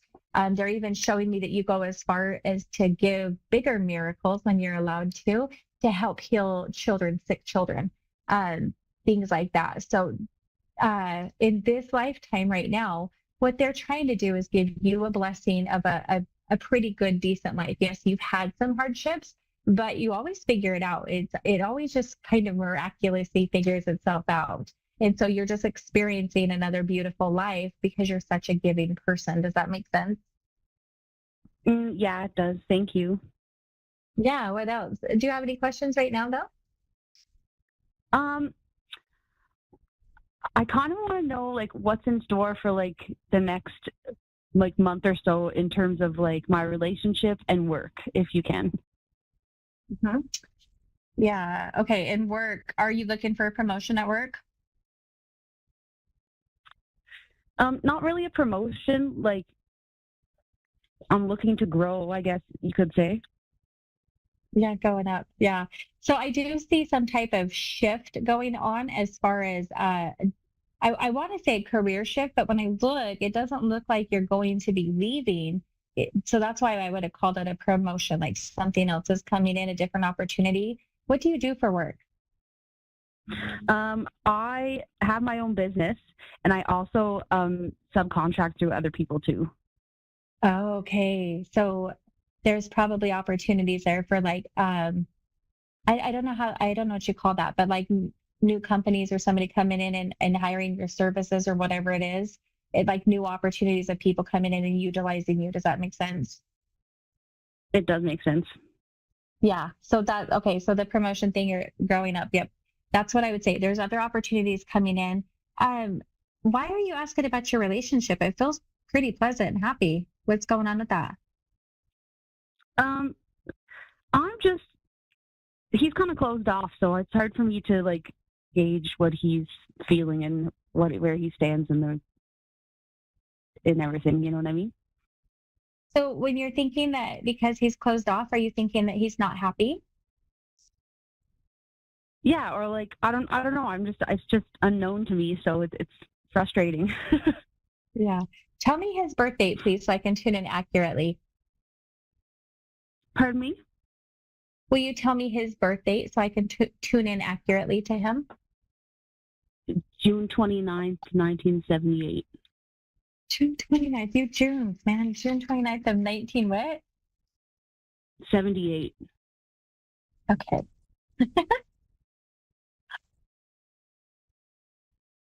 Yeah. Oh, he's got a beautiful chart. He really does. I don't feel that he's unhappy. I don't feel that he's unhappy at all.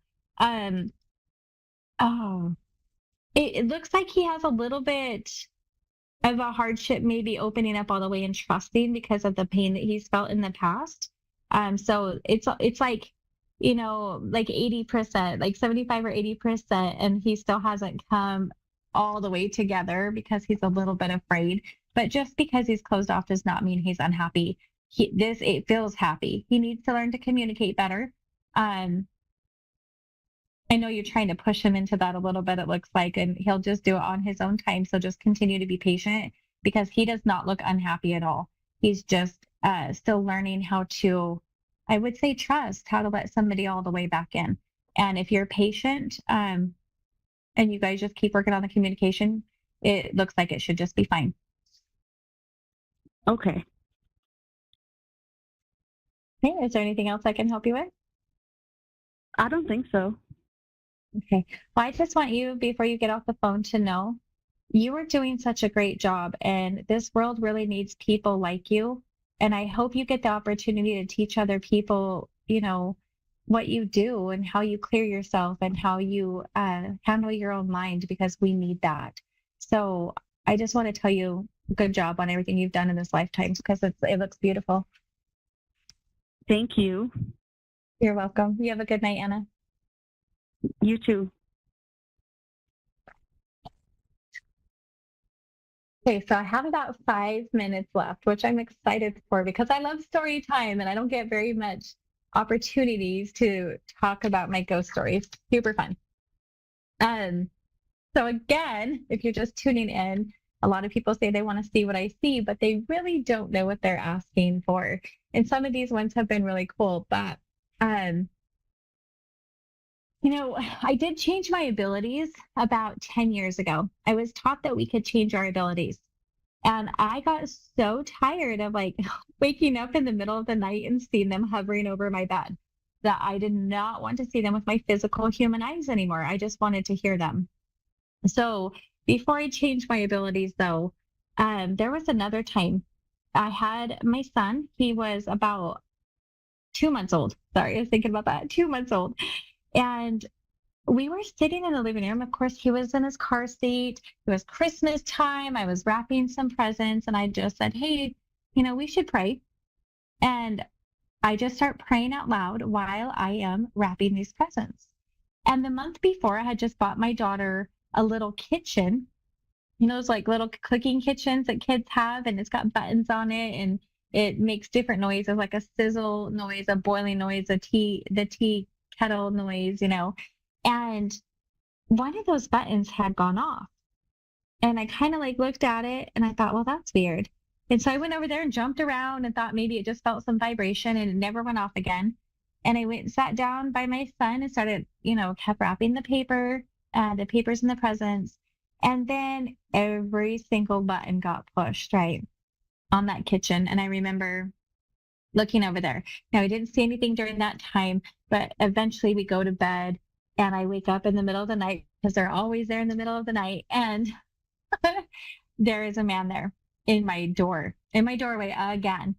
The door was closed that time, but he was still there.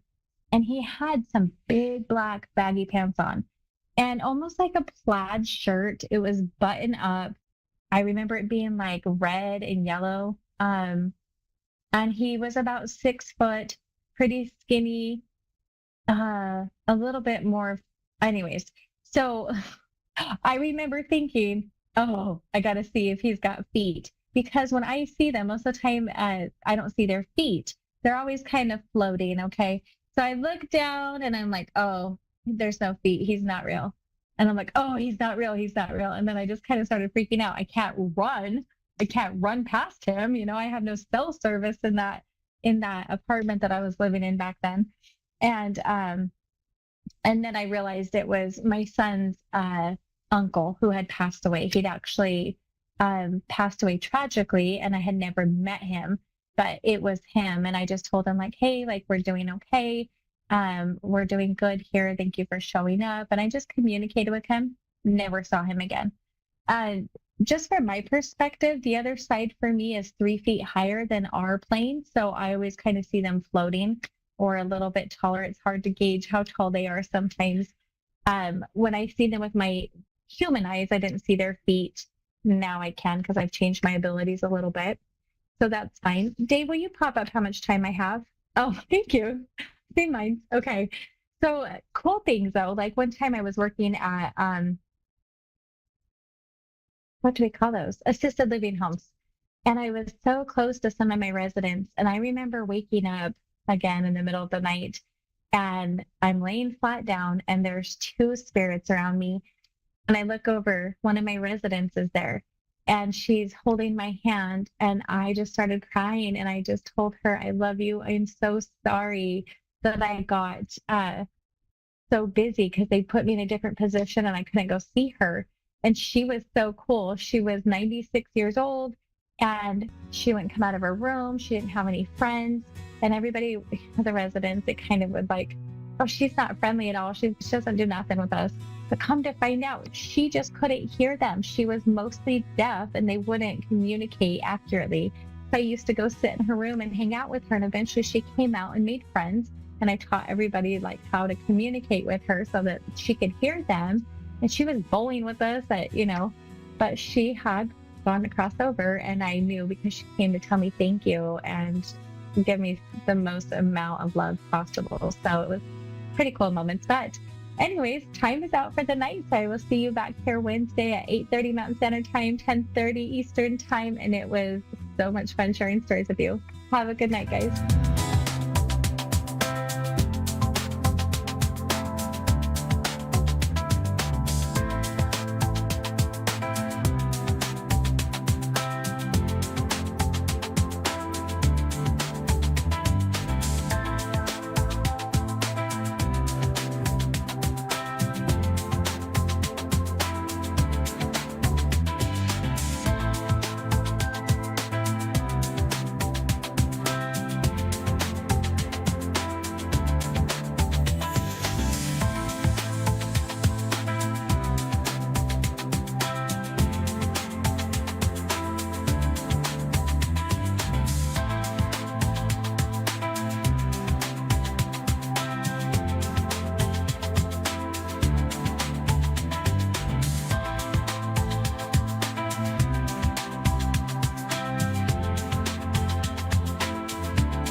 To A1R Psychic Radio, Earth's #1 psychic radio network, and watching Moonstruck TV and Lightning Television.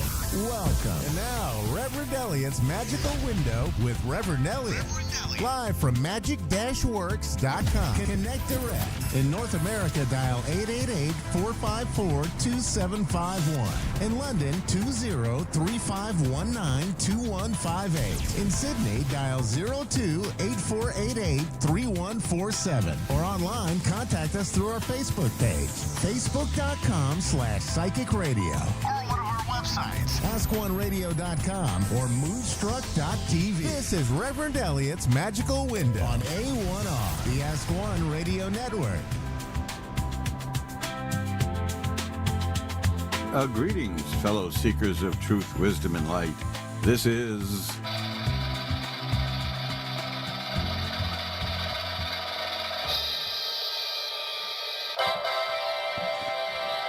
your old buddy, and I stress old, Reverend Elliot, coming to you live tonight, April 1st, April Fool's Day. This is what a wonderful time where we can...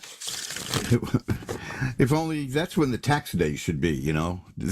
If I have to fill out my taxes, you have to figure out if it's real. That's how I look at it. But you know, April brings us those wonderful things like income tax, and all I have to do is gather some information and send it to the accountant. Which, by gosh, I've been with this accountant for maybe 30 years. More. It's we were young once, you know, but hey, what the heck. We're here tonight to take care of some business, because I want to point out, first of all, this bookcase next to me here. I get a lot of emails about that. People try to figure out what those books are, and I ought to tell you, there's like at one time when we painted the apartment, we emptied the bookcase, and there were about 1,000 books in it. And of course, when people come over to visit, that brings up the usual question: "Gee, have you read those?" You know. Yes, yeah, that's why I own them. There's a set of books here that people. You can't see it right now, but here, let me do this for a split second here. See those white books right there? Those are absolutely essential books on the magical arts. And it's 10 volumes. And when I got those books, I got them at a serious discount. And I only paid $300 or so for it, which was a big discount. I don't know how, they only made a few sets, not many at all. And now it goes for several thousand. But time marches on, right? What is it I say every week? Time flies, right? Those books are now in the public domain. And I have a searchable PDF file on a CD-ROM that I'll put up the information about it, because it's got the whole set there. And not just those 10 white books, but also the next one, which is blue. And they're not for everybody, but those books have the foundation of magic and esoteric arts there. Magic has been described as the art and science of causing change to occur in conformity with your will. So my being here and being here the last few weeks is an act of magic, because it's been an act of willpower. I had a horrific night last night. It was just one of those nights where the grief just caught up with me, and it won't let go. You know, I'm like I'm like a cat worrying a mouse. You know, it's just I want to be as honest as I can with you without being grotesque. But I mean, when you call me, you're honest. You guys lay it all out on the line there, and that's an act of bravery. So I owe you reciprocal honesty, and I'm not doing too well today, but I want to do this because interacting with the Ask One radio audience is probably the one joy I have left, and I don't want to squander it, because you know this is time flies. You know, that's it. So now, speaking of books, this is a book. I don't know if you can see that. It's called Bending Spoons with Your Mind, and I'm bringing that up now. That I wrote that book like maybe 15 years ago, And I did the one thing you should never do if you're a writer. I read it again. I found 2 typos, just killing me. But I don't think I'm going to redo the whole thing just to put a Y at the end of the word every, which I believe I spelled EVEV or whatever. But you'll know what it is when you read it. It's a book that teaches you how to expand your horizons by expanding your mind power. And it's an absolutely essential thing to control the mind. There's an old saying, a Zen saying, in fact, that the mind is a wonderful servant but a terrible master. Because the first thing you know, those of you who've studied meditation know this. Once you start meditating, the first thing that happens is your mind rebels. Your mind wants to be in charge. Now, I mentioned this in passing in that book, and I went into details somewhere. I don't even remember where I did, but I once went 3 days without talking. 3 days. What happened on the 3rd day was astounding. It only took 3 days to get there. But I didn't expect that to happen. I didn't know what was going to happen. I just wanted to see what would happen because, you know, we've got nothing but talk and talk and talk and talk and talk. People put too much faith in talk, I believe, and they know little about talking. I happen to be, through a fluke in my life, very highly trained in communications. And there are not many people, for instance, who can tell you the parts of a conversation. And that gets people into big trouble, not understanding how a conversation works. Because the next thing you know, very few people know how to discern the difference between an argument and a conversation. I'm coming to the point. But you'll learn about controlling the mind. What happened to me after 3 days of not talking, that constant chatter in the head stopped. It just stopped. There was complete silence in there. And the world looked and sounded different. It didn't last very long because, you know, my mind rebelled. But, God, that was a fascinating experience. I would urge you to try that. By the way, among the parts of the conversation that tricks people up, you know, is there's what I say, and there's what you hear. There's what you think I said, and there's what I think you heard. You know, and it goes on like that. It's fascinating because there are ways to recognize when you're having an argument. Look at the television news reporters who interview people on Sunday shows. They will respond to whatever the guest says, starting with the word but. Now, if that bothers you, it should. Because those are fighting words. If you're talking to somebody and you explain how you feel and that person says, yeah, but, you know, what they're saying is, I don't care what you just said. I'm not paying attention to what you just said.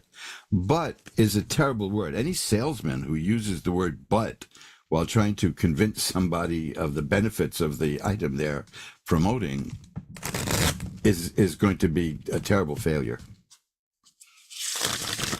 One of the things you can do for positive energy is strike that word but out of your conversation because it just tells people you're not listening.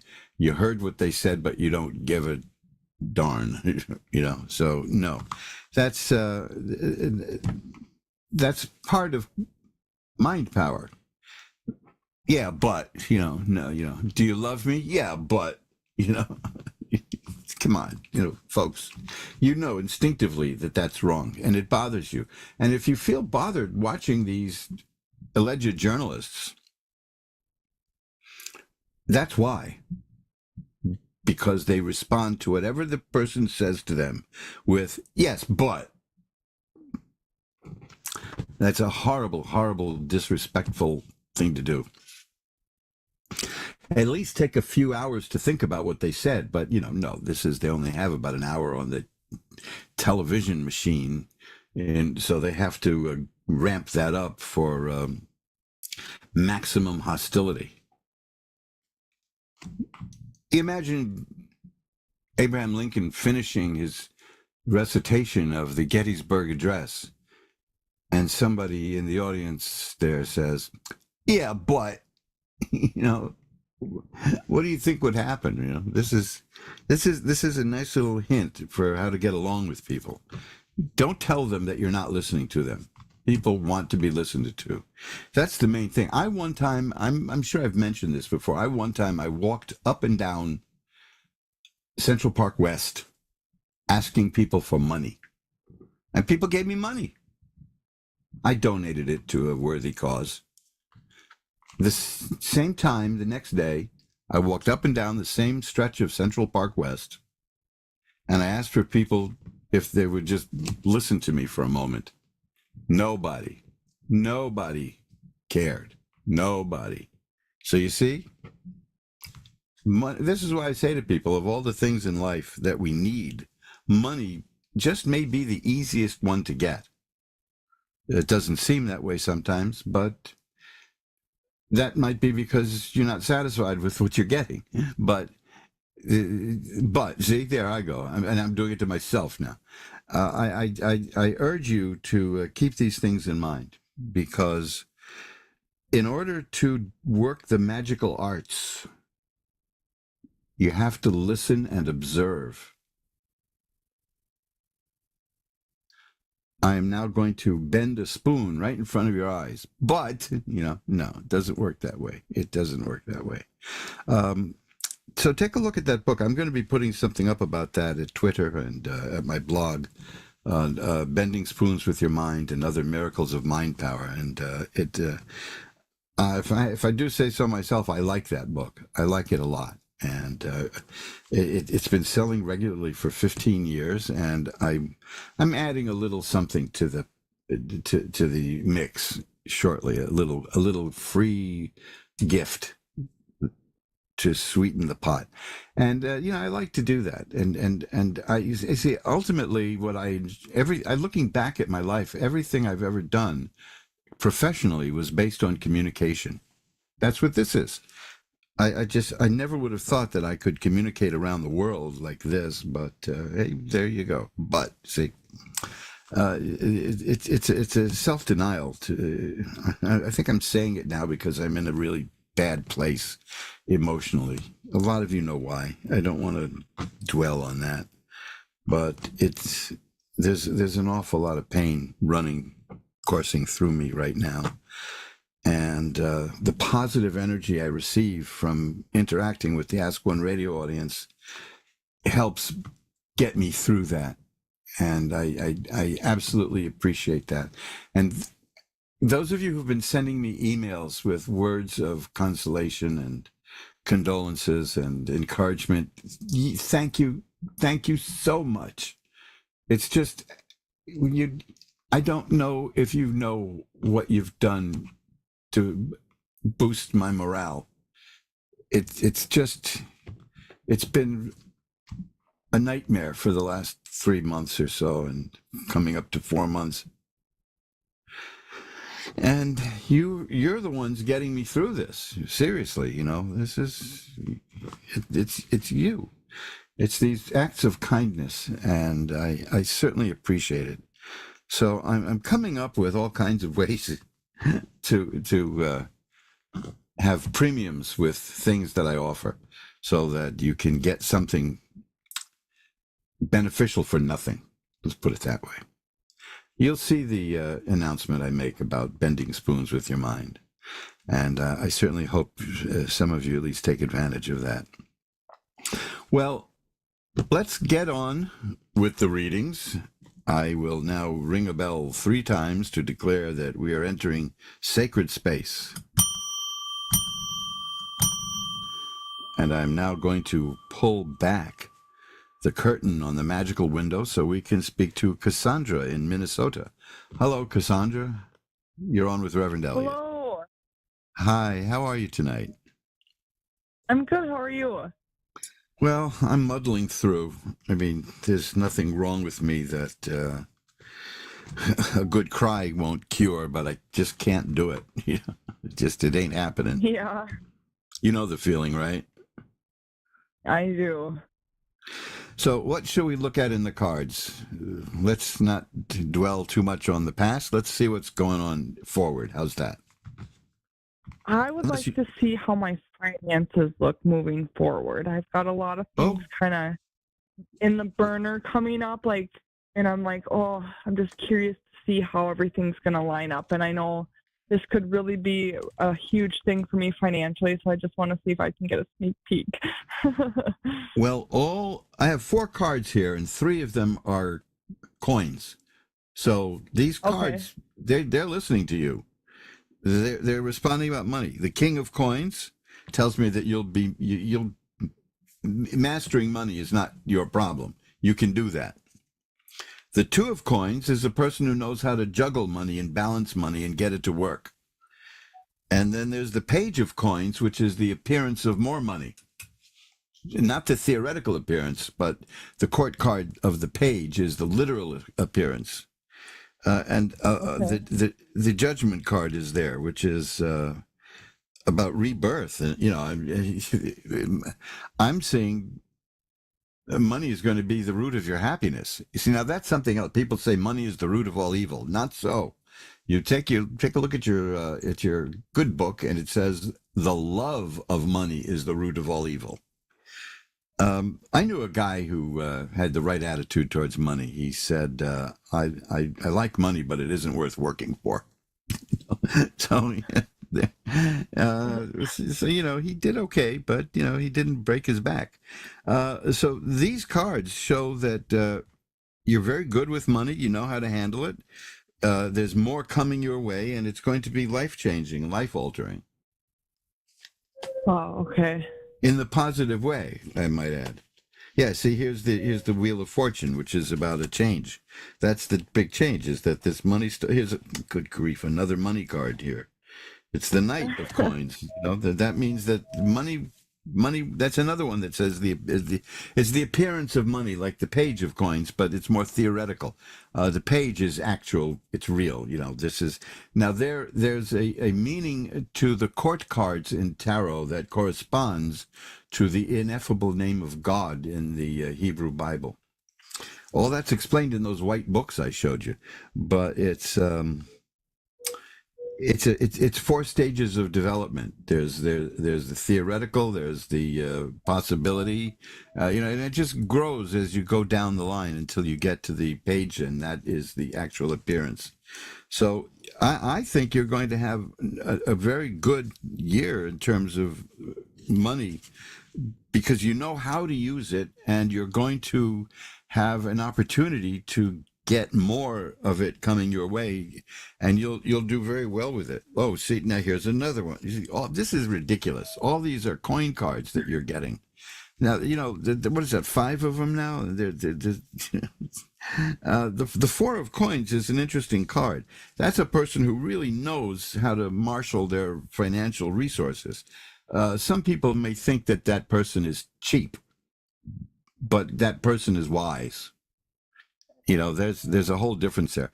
That person knows how to keep the money close so that it doesn't get squandered. So, I don't see any, another one, coins. And I'm showing these for the people who are watching the video stream, lest people think I'm making it up, which, of course, a lot of people think anyway. That's the 6 of Coins. That's a card of receiving money. I don't think you have anything to worry about financially in the time period coming up, okay?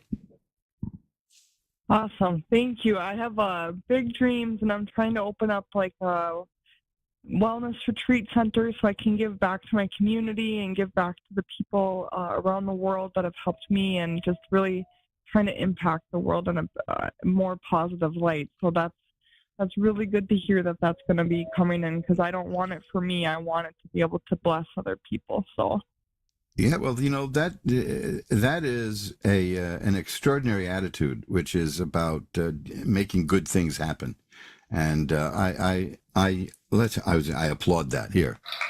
Yeah, I will applaud it. How's that? So, I'll tell you what. When you get things going, and I notice I didn't say if. When you get things going, drop me a line at my website, magic-works.com, magic-works.com, and I will add on one of my link pages your business so that people can find it from all over the world. How's that? That sounds awesome. Thank you. My pleasure. I'm willing to give too, and it's that's what we're all here for. Cooperation is the thing. And I was so surprised in my early 20s when I went into business and I saw how the office was a whole bunch of people trying to destroy each other. So, I've been self-employed so long that nobody would hire me, and I wouldn't have it any other way. So listen, Cassandra, I think that your cards are absolutely, truly happy. Here's the Six of Cups. This is something you've wanted to do since childhood, is to help people, according to this card, correct? Yes. So you will. So be sure to let me know about it, okay? I will. Thank you. My pleasure. Thank you for getting us off to a wonderful, positive start. Bye-bye now. Thank you. Have a good night. Bye. Thank you. I'm having a good night thanks to you. Bye-bye. And it's always nice when so many things like that come up. Now, that's a very interesting thing, though. The person asked about money, and almost every card I get, except for the Judgment and the Wheel of Fortune, those were money cards. This is how people can say with a straight face that tarot cards are alive, because they do seem to listen. And, what can you do? You can't argue with them, but because I've tried that, and I shuffle them up and say, let's look at it again, and the same cards come up. It's remarkable. Umberto in Elgin, Illinois is next. Hi, you're on with Reverend Elliot. Hi. Hi, how are you doing tonight? Doing good. Well, let's see if we can make that a little better. What would you like to look at? Right now I'm just struggling financially. Right now I'm just recovering from an injury, had surgery, and I've just been working for at least probably a few days a week, or maybe even just 1 week. I'm just trying to find out if I will be financially fine, stable, or I'll find a career or a job that will help me. I don't know, my life is just kind of confusing at the moment. Well, yeah, I mean, those are the kind of periods that are really depressing, So I hear you. And the tarot cards are wonderful in terms of getting a glimpse around that corner. So let's take a look. I'll shuffle them up again. And, okay, this is a good card for you, because right away the cards are saying, I hear you. Okay, the card is the Two of Swords. The Two of Swords represents a stalemate. Nothing is happening in your life right now. It's not going one way. It's not going the other way. The next card is the Wheel of Fortune, which says that is going to change. Now, I know you want to hear that, right? Yeah. And after that is the Four of Cups. That tells me that there's a possibility of something really good emotionally coming into your life, but you don't see it yet. So don't bother looking for it, because you'll know it when it shows up, but it's something that's there, and you're not aware of it at the moment. The next card, again, is the Page of Coins. That means you're going to have money. So, these cards are saying, weather the storm. It's going to be okay. Let's take a look at a few more cards. Let's see if I can shuffle it up again a little bit. I'm so clumsy with the cards today with shuffling. That was barely a shuff. Let's try it again.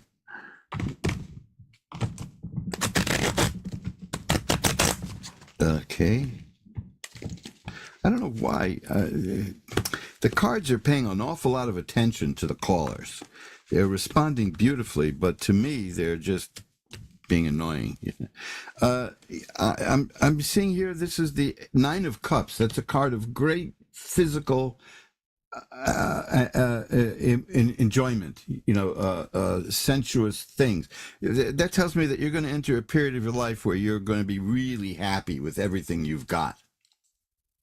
The star is the card of hope and optimism, so that tells me that that's coming. So, these are... It doesn't really help all that much, but keep in mind that the cards are saying that this is a very temporary thing.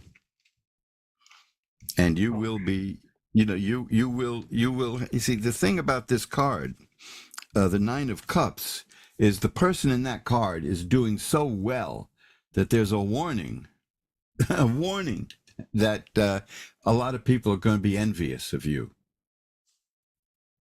So you see, I experienced that my whole life. You felt that my whole life. That's their problem, right? That's not your problem, is it? Yeah. So, I mean, this is an interesting card. This is a dangerous card in the movies, but in reality, on the tarot, this is one of the best cards you can get. It's the Death card, which also has a sunrise on it, which means the end of one period of your life and another period is going to begin. And what I see is that it's going to be good. It's going to be a very good period. And, it's here. The Eight of Rods is here. That tells me that this is going to happen soon. So you're right on the cusp of getting the things that you want out of life. So, take care of your health. And ride this period out, because you're going to be doing fine according to these cards. You're going to be doing just fine. Like I said, so good that people are going to really be envious of you, not jealous, envious, which is a whole different ball game there. Let me leave you with these three cards. You're going to be very happy with these three cards. This is Temperance. This card. That means that your life right now is decidedly out of balance. That is the return of the balance in your life. The Ten of Cups. Cups are emotional well-being. This is about great happiness. This is the happiest card probably in the deck. And then the Ace of Coins, which says that money is coming your way. How can you beat that, right? Yeah, that's true. So you're headed. The Death card tells me that there's a new period of your life that's about to begin, and what I just described is that period. Balance restored, money coming in, and great happiness. I've known people who had a lot of money and were not happy at all. This is one of the great mysteries of life to me, is that I've known quite a number of people who killed themselves. And with the exception of one, they were very successful people.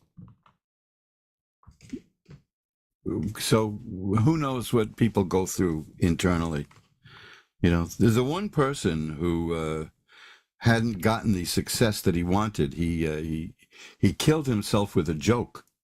He sat down in his automobile. He ran a pipe from the exhaust into the cars by the driver's seat, and he turned the ignition on, and he sat down and started reading Gone with the Wind.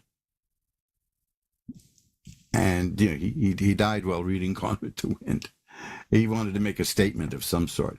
Now, a man with that kind of ingenuity, you'd think he could have done something to ameliorate his suffering, but he chose to make a joke out of it.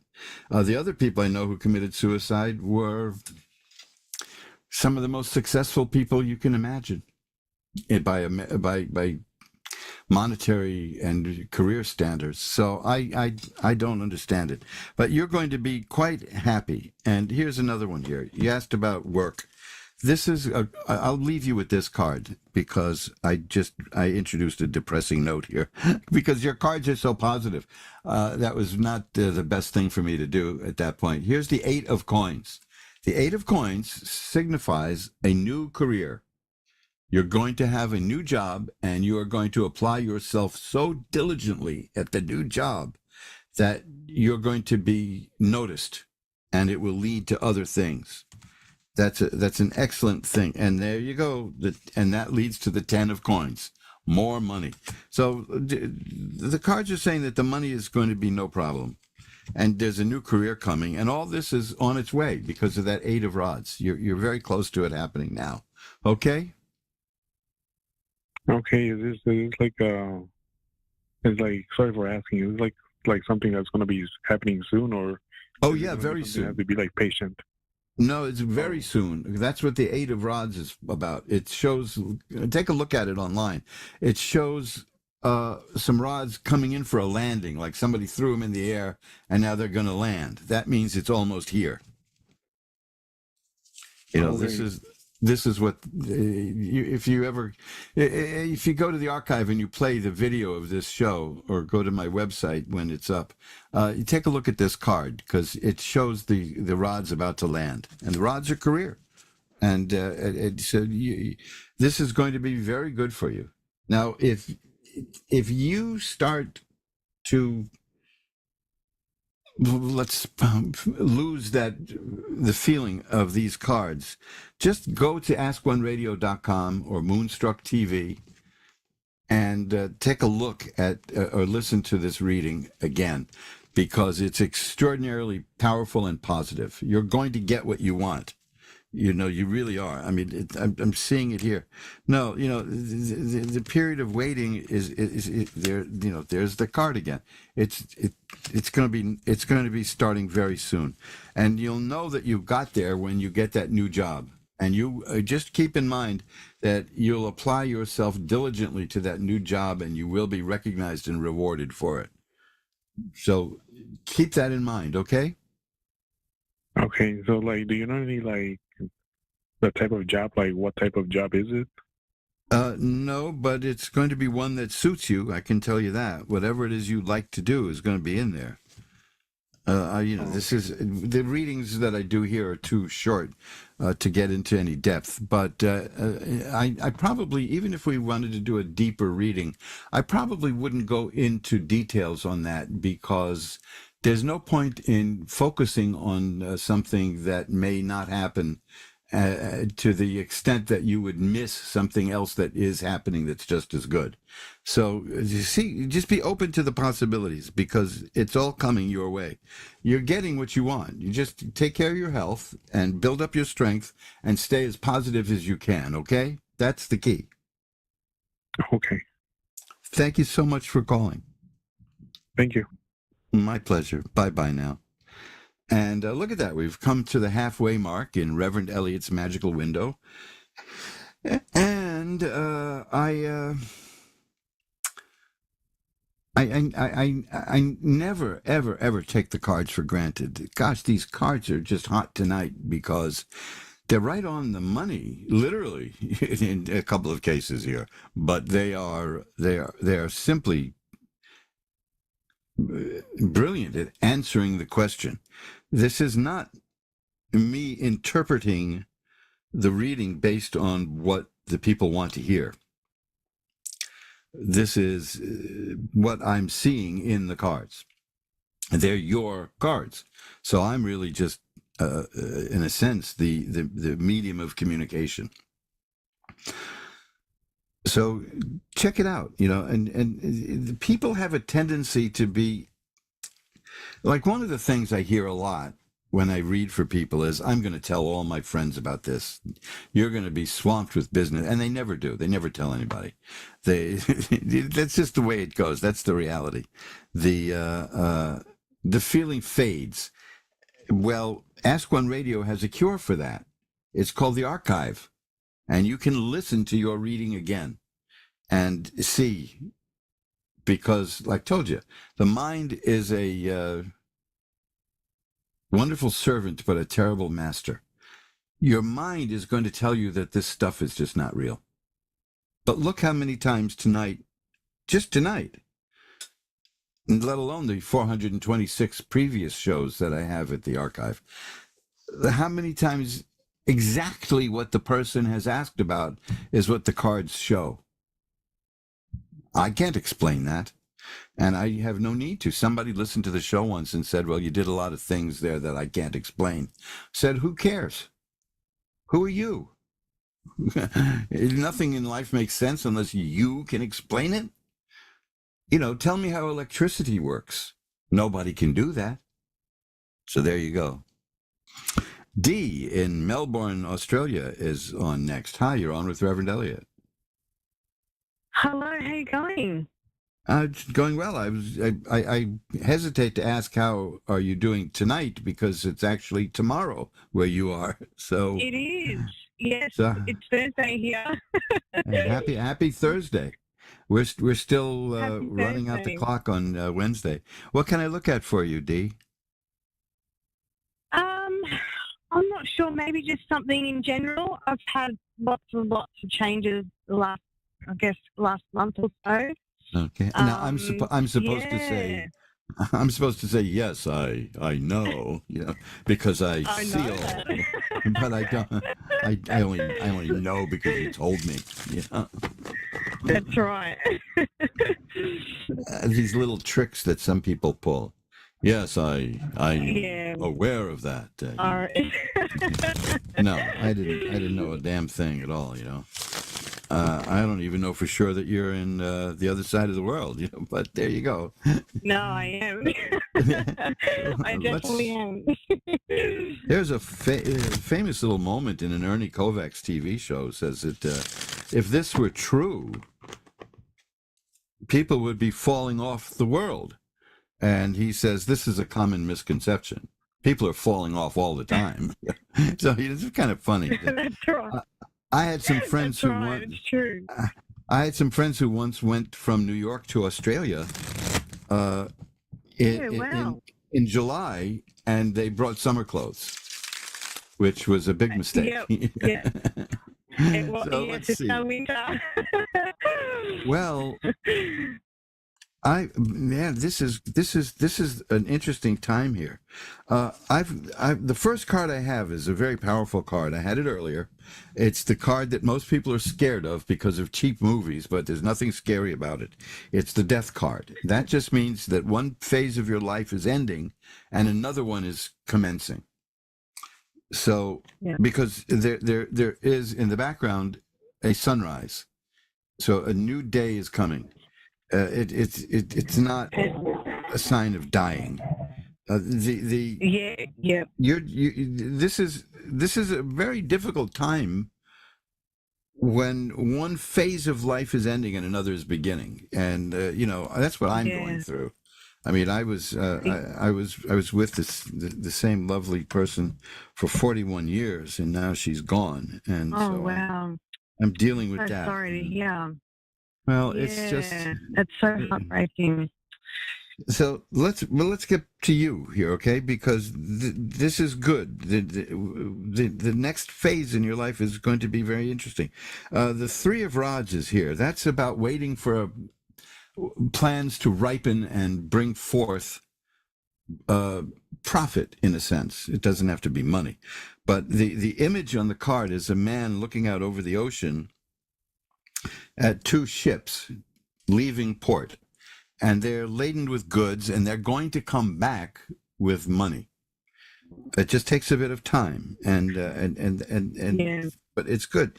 The King of Rods here is another sign that the new period in your life is going to revolve around business, which I'm getting the impression from these cards you're very good at. I don't know about that. Well, it's something. Business is easier than a lot of people think. I mean, I've known people I've known lawyers who spent like $90,000, and this was in the 80s, to set up their office, and of course they never made a profit. They never broke even. No, you as a lawyer, this is your office up there. This is what Abraham Lincoln said about his lawyer office. My law office is under my hat. You have the King of Rods here, which is a person who can handle business and make it work. The Three of Cups is here. Now, you have the Three of Rods and the Three of Cups. Threes in tarot are fascinating because they are about completion. They're about getting something done. And the Three of Cups indicates the completion of a matter in plenty. That's the textbook definition of it. It also indicates that what is going to come to you in terms of success will come through people you know. So work those connections, because you're going to do very well here. Right now, I had this earlier for somebody, the Two of Swords. You don't feel like anything is happening, but please believe me, it's happening. It's going to be changing, and yeah, but there's the card of change, the Wheel of Fortune. So and these are all good cards after that here. So you'll be well. You may want to take a little time out for yourself to let this mature. That's what the Four of Swords. People think that's a death card. Also, it's not. It's about taking some time out and letting things ripen. Because you're at the cusp of a new phase in your life. And I don't know about you, but every time I've entered a new phase in life, it was rewarding, but I had to be dragged kicking and screaming into it. I don't like change. I don't. You know, a change can be a good positive thing too. Yeah, well, here's the Emperor. This is a person who can take control. So you've got nothing to be concerned about here. You're just if things seem weird now, it's because you're right at the cusp of that change, and there's going to be a lot of manifestation of change in your life, but it's going to all be for the better. Not a single negative card there. So keep that in mind, okay? Amazing. Yeah. I hope that helps, okay? Yes, thank you so much. Thank you so much. My pleasure. Thank you for calling, and thank you for your kind words to me. I appreciate it. That's Bye-bye. okay. No worries. Thank Bye. you so much. Bye. Bye-bye. And let's see if we have a little time left. We get to Sarah in Dunellen, Florida. Hi, Sarah. You're on with Reverend Elliot. Let's see. No, what did Florida drift away again? There's always fear that Florida is going to detach, but I don't know. We're getting her back right now. This is these are such wonderful readings today. They're just filled with positivity. And let me tell you something. Anybody who thinks I'm projecting, I'm simply just reading these cards because I'm in a really down mood. This is me depressed, but I'll get out of it soon enough. Sarah, you're back. Yeah, I thought you were you talking to me or someone else? Yes. No, I was talking to you. Oh, I thought we were done. No, we. Oh, okay. The reading. If you heard that reading, that was somebody else. That was a D in Australia.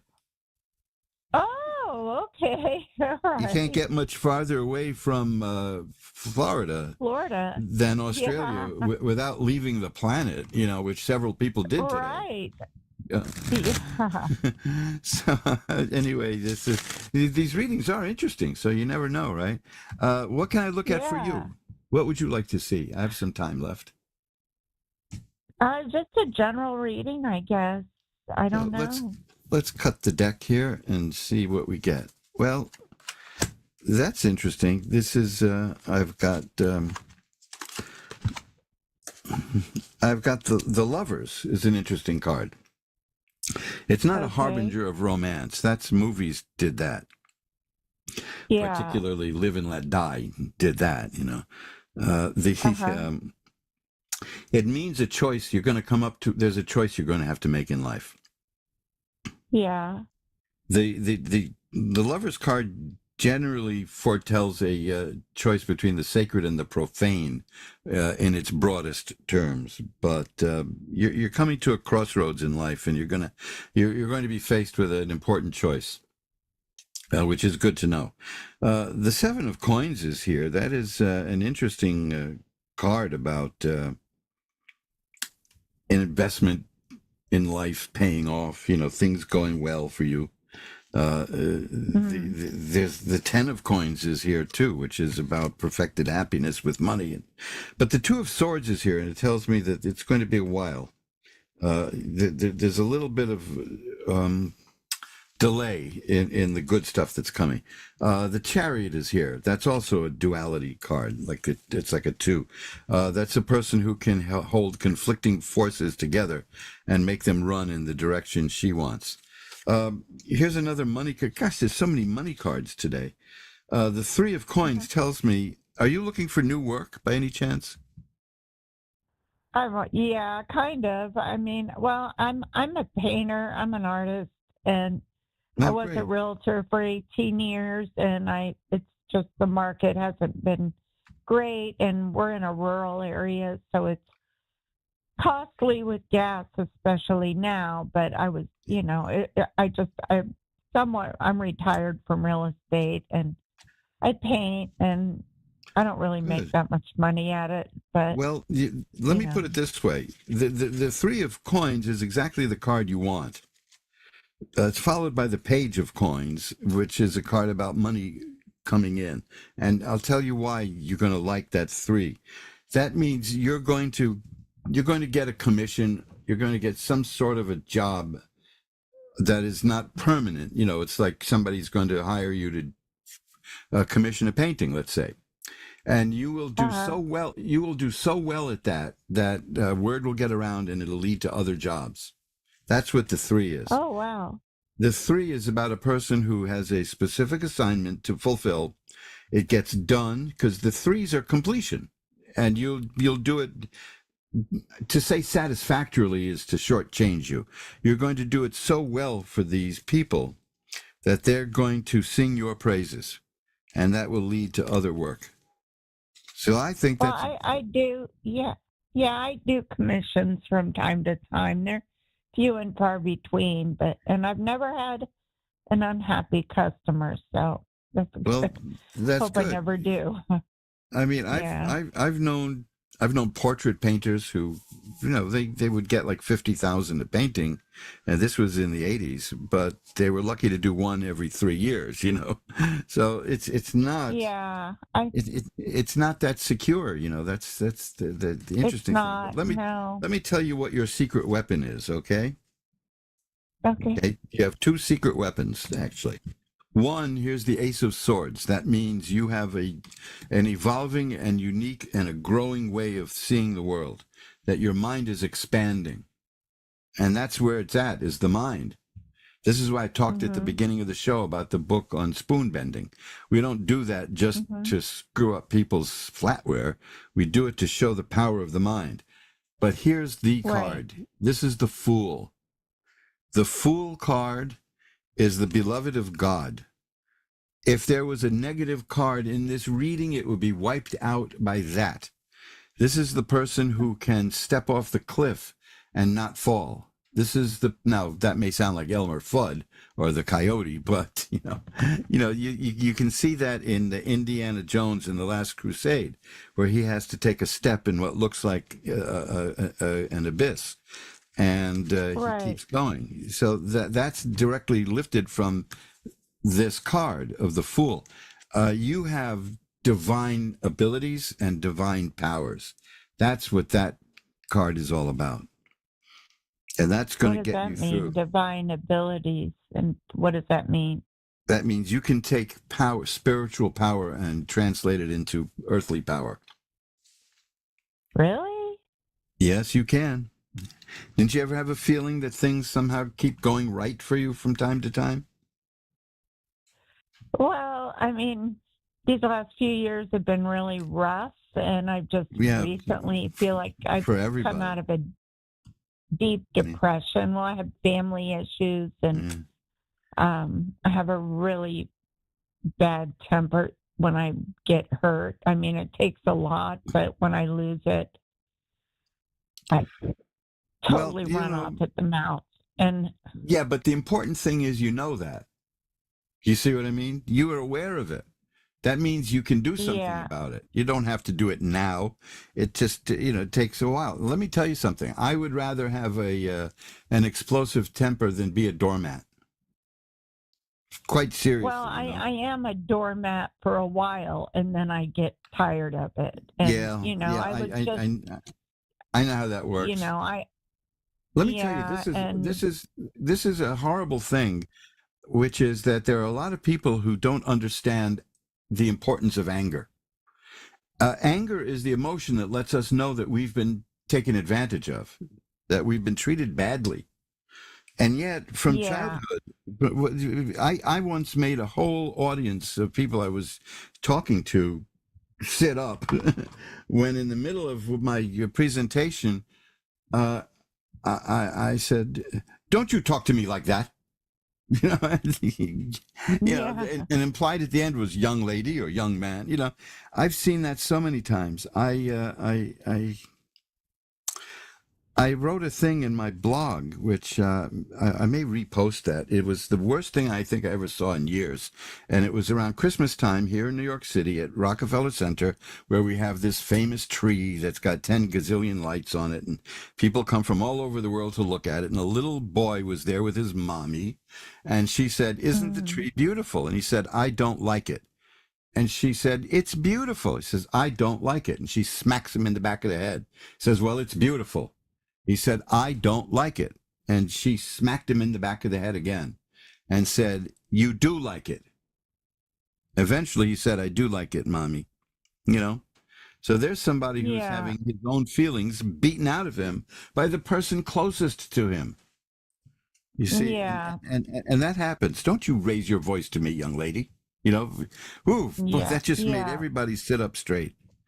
Well, it was my dad and my sister. It was very close, and they were very horrible to me. Let me tell you, I hear you, because from immediate family members, I learned what lying is. I learned what torture is. Yeah, exactly. I learned all that stuff at a very young age. This is so touchy, and it just doesn't leave us. And I am like a maniac when it comes to injustice. And I applied that. I channeled that with my wife into running a newspaper for 20 years.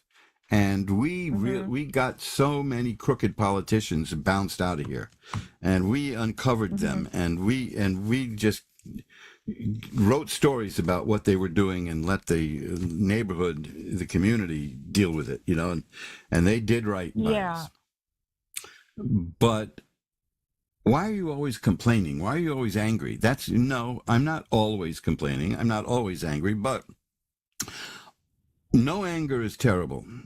That becomes somebody who'll be taken advantage of. Constant anger is rage, and that'll kill you. That's terrible too. Yeah. So there is it's like, I'll post this. It's the golden mean. I just don't want to misquote it, but it relates to unrestrained mercy allows evil to run riot. Yeah, I can. You have to have strictness too. And unrestrained anger is monstrous. So, I think we're on the same page there, and we both learned a very hard lesson as children, didn't we? Oh, yeah. Well, I mean, I was told my dad I was told, honesty is the best policy, so I pretty much followed that my whole life. But then, when I'm an adult, I find out, my dad lied, my mom did this, my dad did that. They got a divorce after 27 years, and I hate to do this to you. I hate to do this to you, but I've only got like a minute left, so I have to go. But you can contact me through my website, and I'll be happy to chat with you off the air, because these are important things, and I don't want to the deepest call comes at the end, right? So see if you can reach out to me, but I've only got 60 seconds to go. and I don't want to get you hip deep in something and then cut you off. Okay, so let's talk at some point in the future. I'm the easiest person in the world to find. Just do a search for Reverend Elliot's Magical Window, okay? Reverend Elliot's Magical Window? Yeah, you'll find me and you'll be able to get in touch with me. Okay. I've got to run now. I'll look for that. Okay, Okay, thank you. you take care. Bye-bye now. And that's it. Boy, we're hitting that hard wall here now, and that's, I told you, the callers are marvelous in their honesty and openness, and this is why I have to repay that. So until next Wednesday at 11 Eastern, 10 Central, 9 Mountain, and 8 Pacific, remember, time flies. It's up to you to be the navigator. Bye-bye now.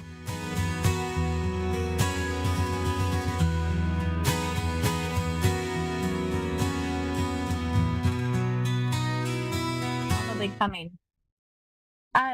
But what I'm seeing is almost like a celebration, like something big coming your way or getting gifted to you or some type of something big. They're showing me a blessing coming. And I thought it had already happened. So just watch out for that. Okay, I would like to ask you, how is it that you are clearing your mind? Because throughout your life, you've overthought things so many times, but yet when I tune into your energy, you're amazing. So what do you do to clear your mind? I don't really do anything. I just I'm an optimist. I don't know. I just try to be I just see my cup as half full all the time, I guess. And I try to turn something negative into positive. Like if something tragic happens, I kind of like figure out what I can learn from it and how I can grow from it, I guess. Yeah, because you have the light.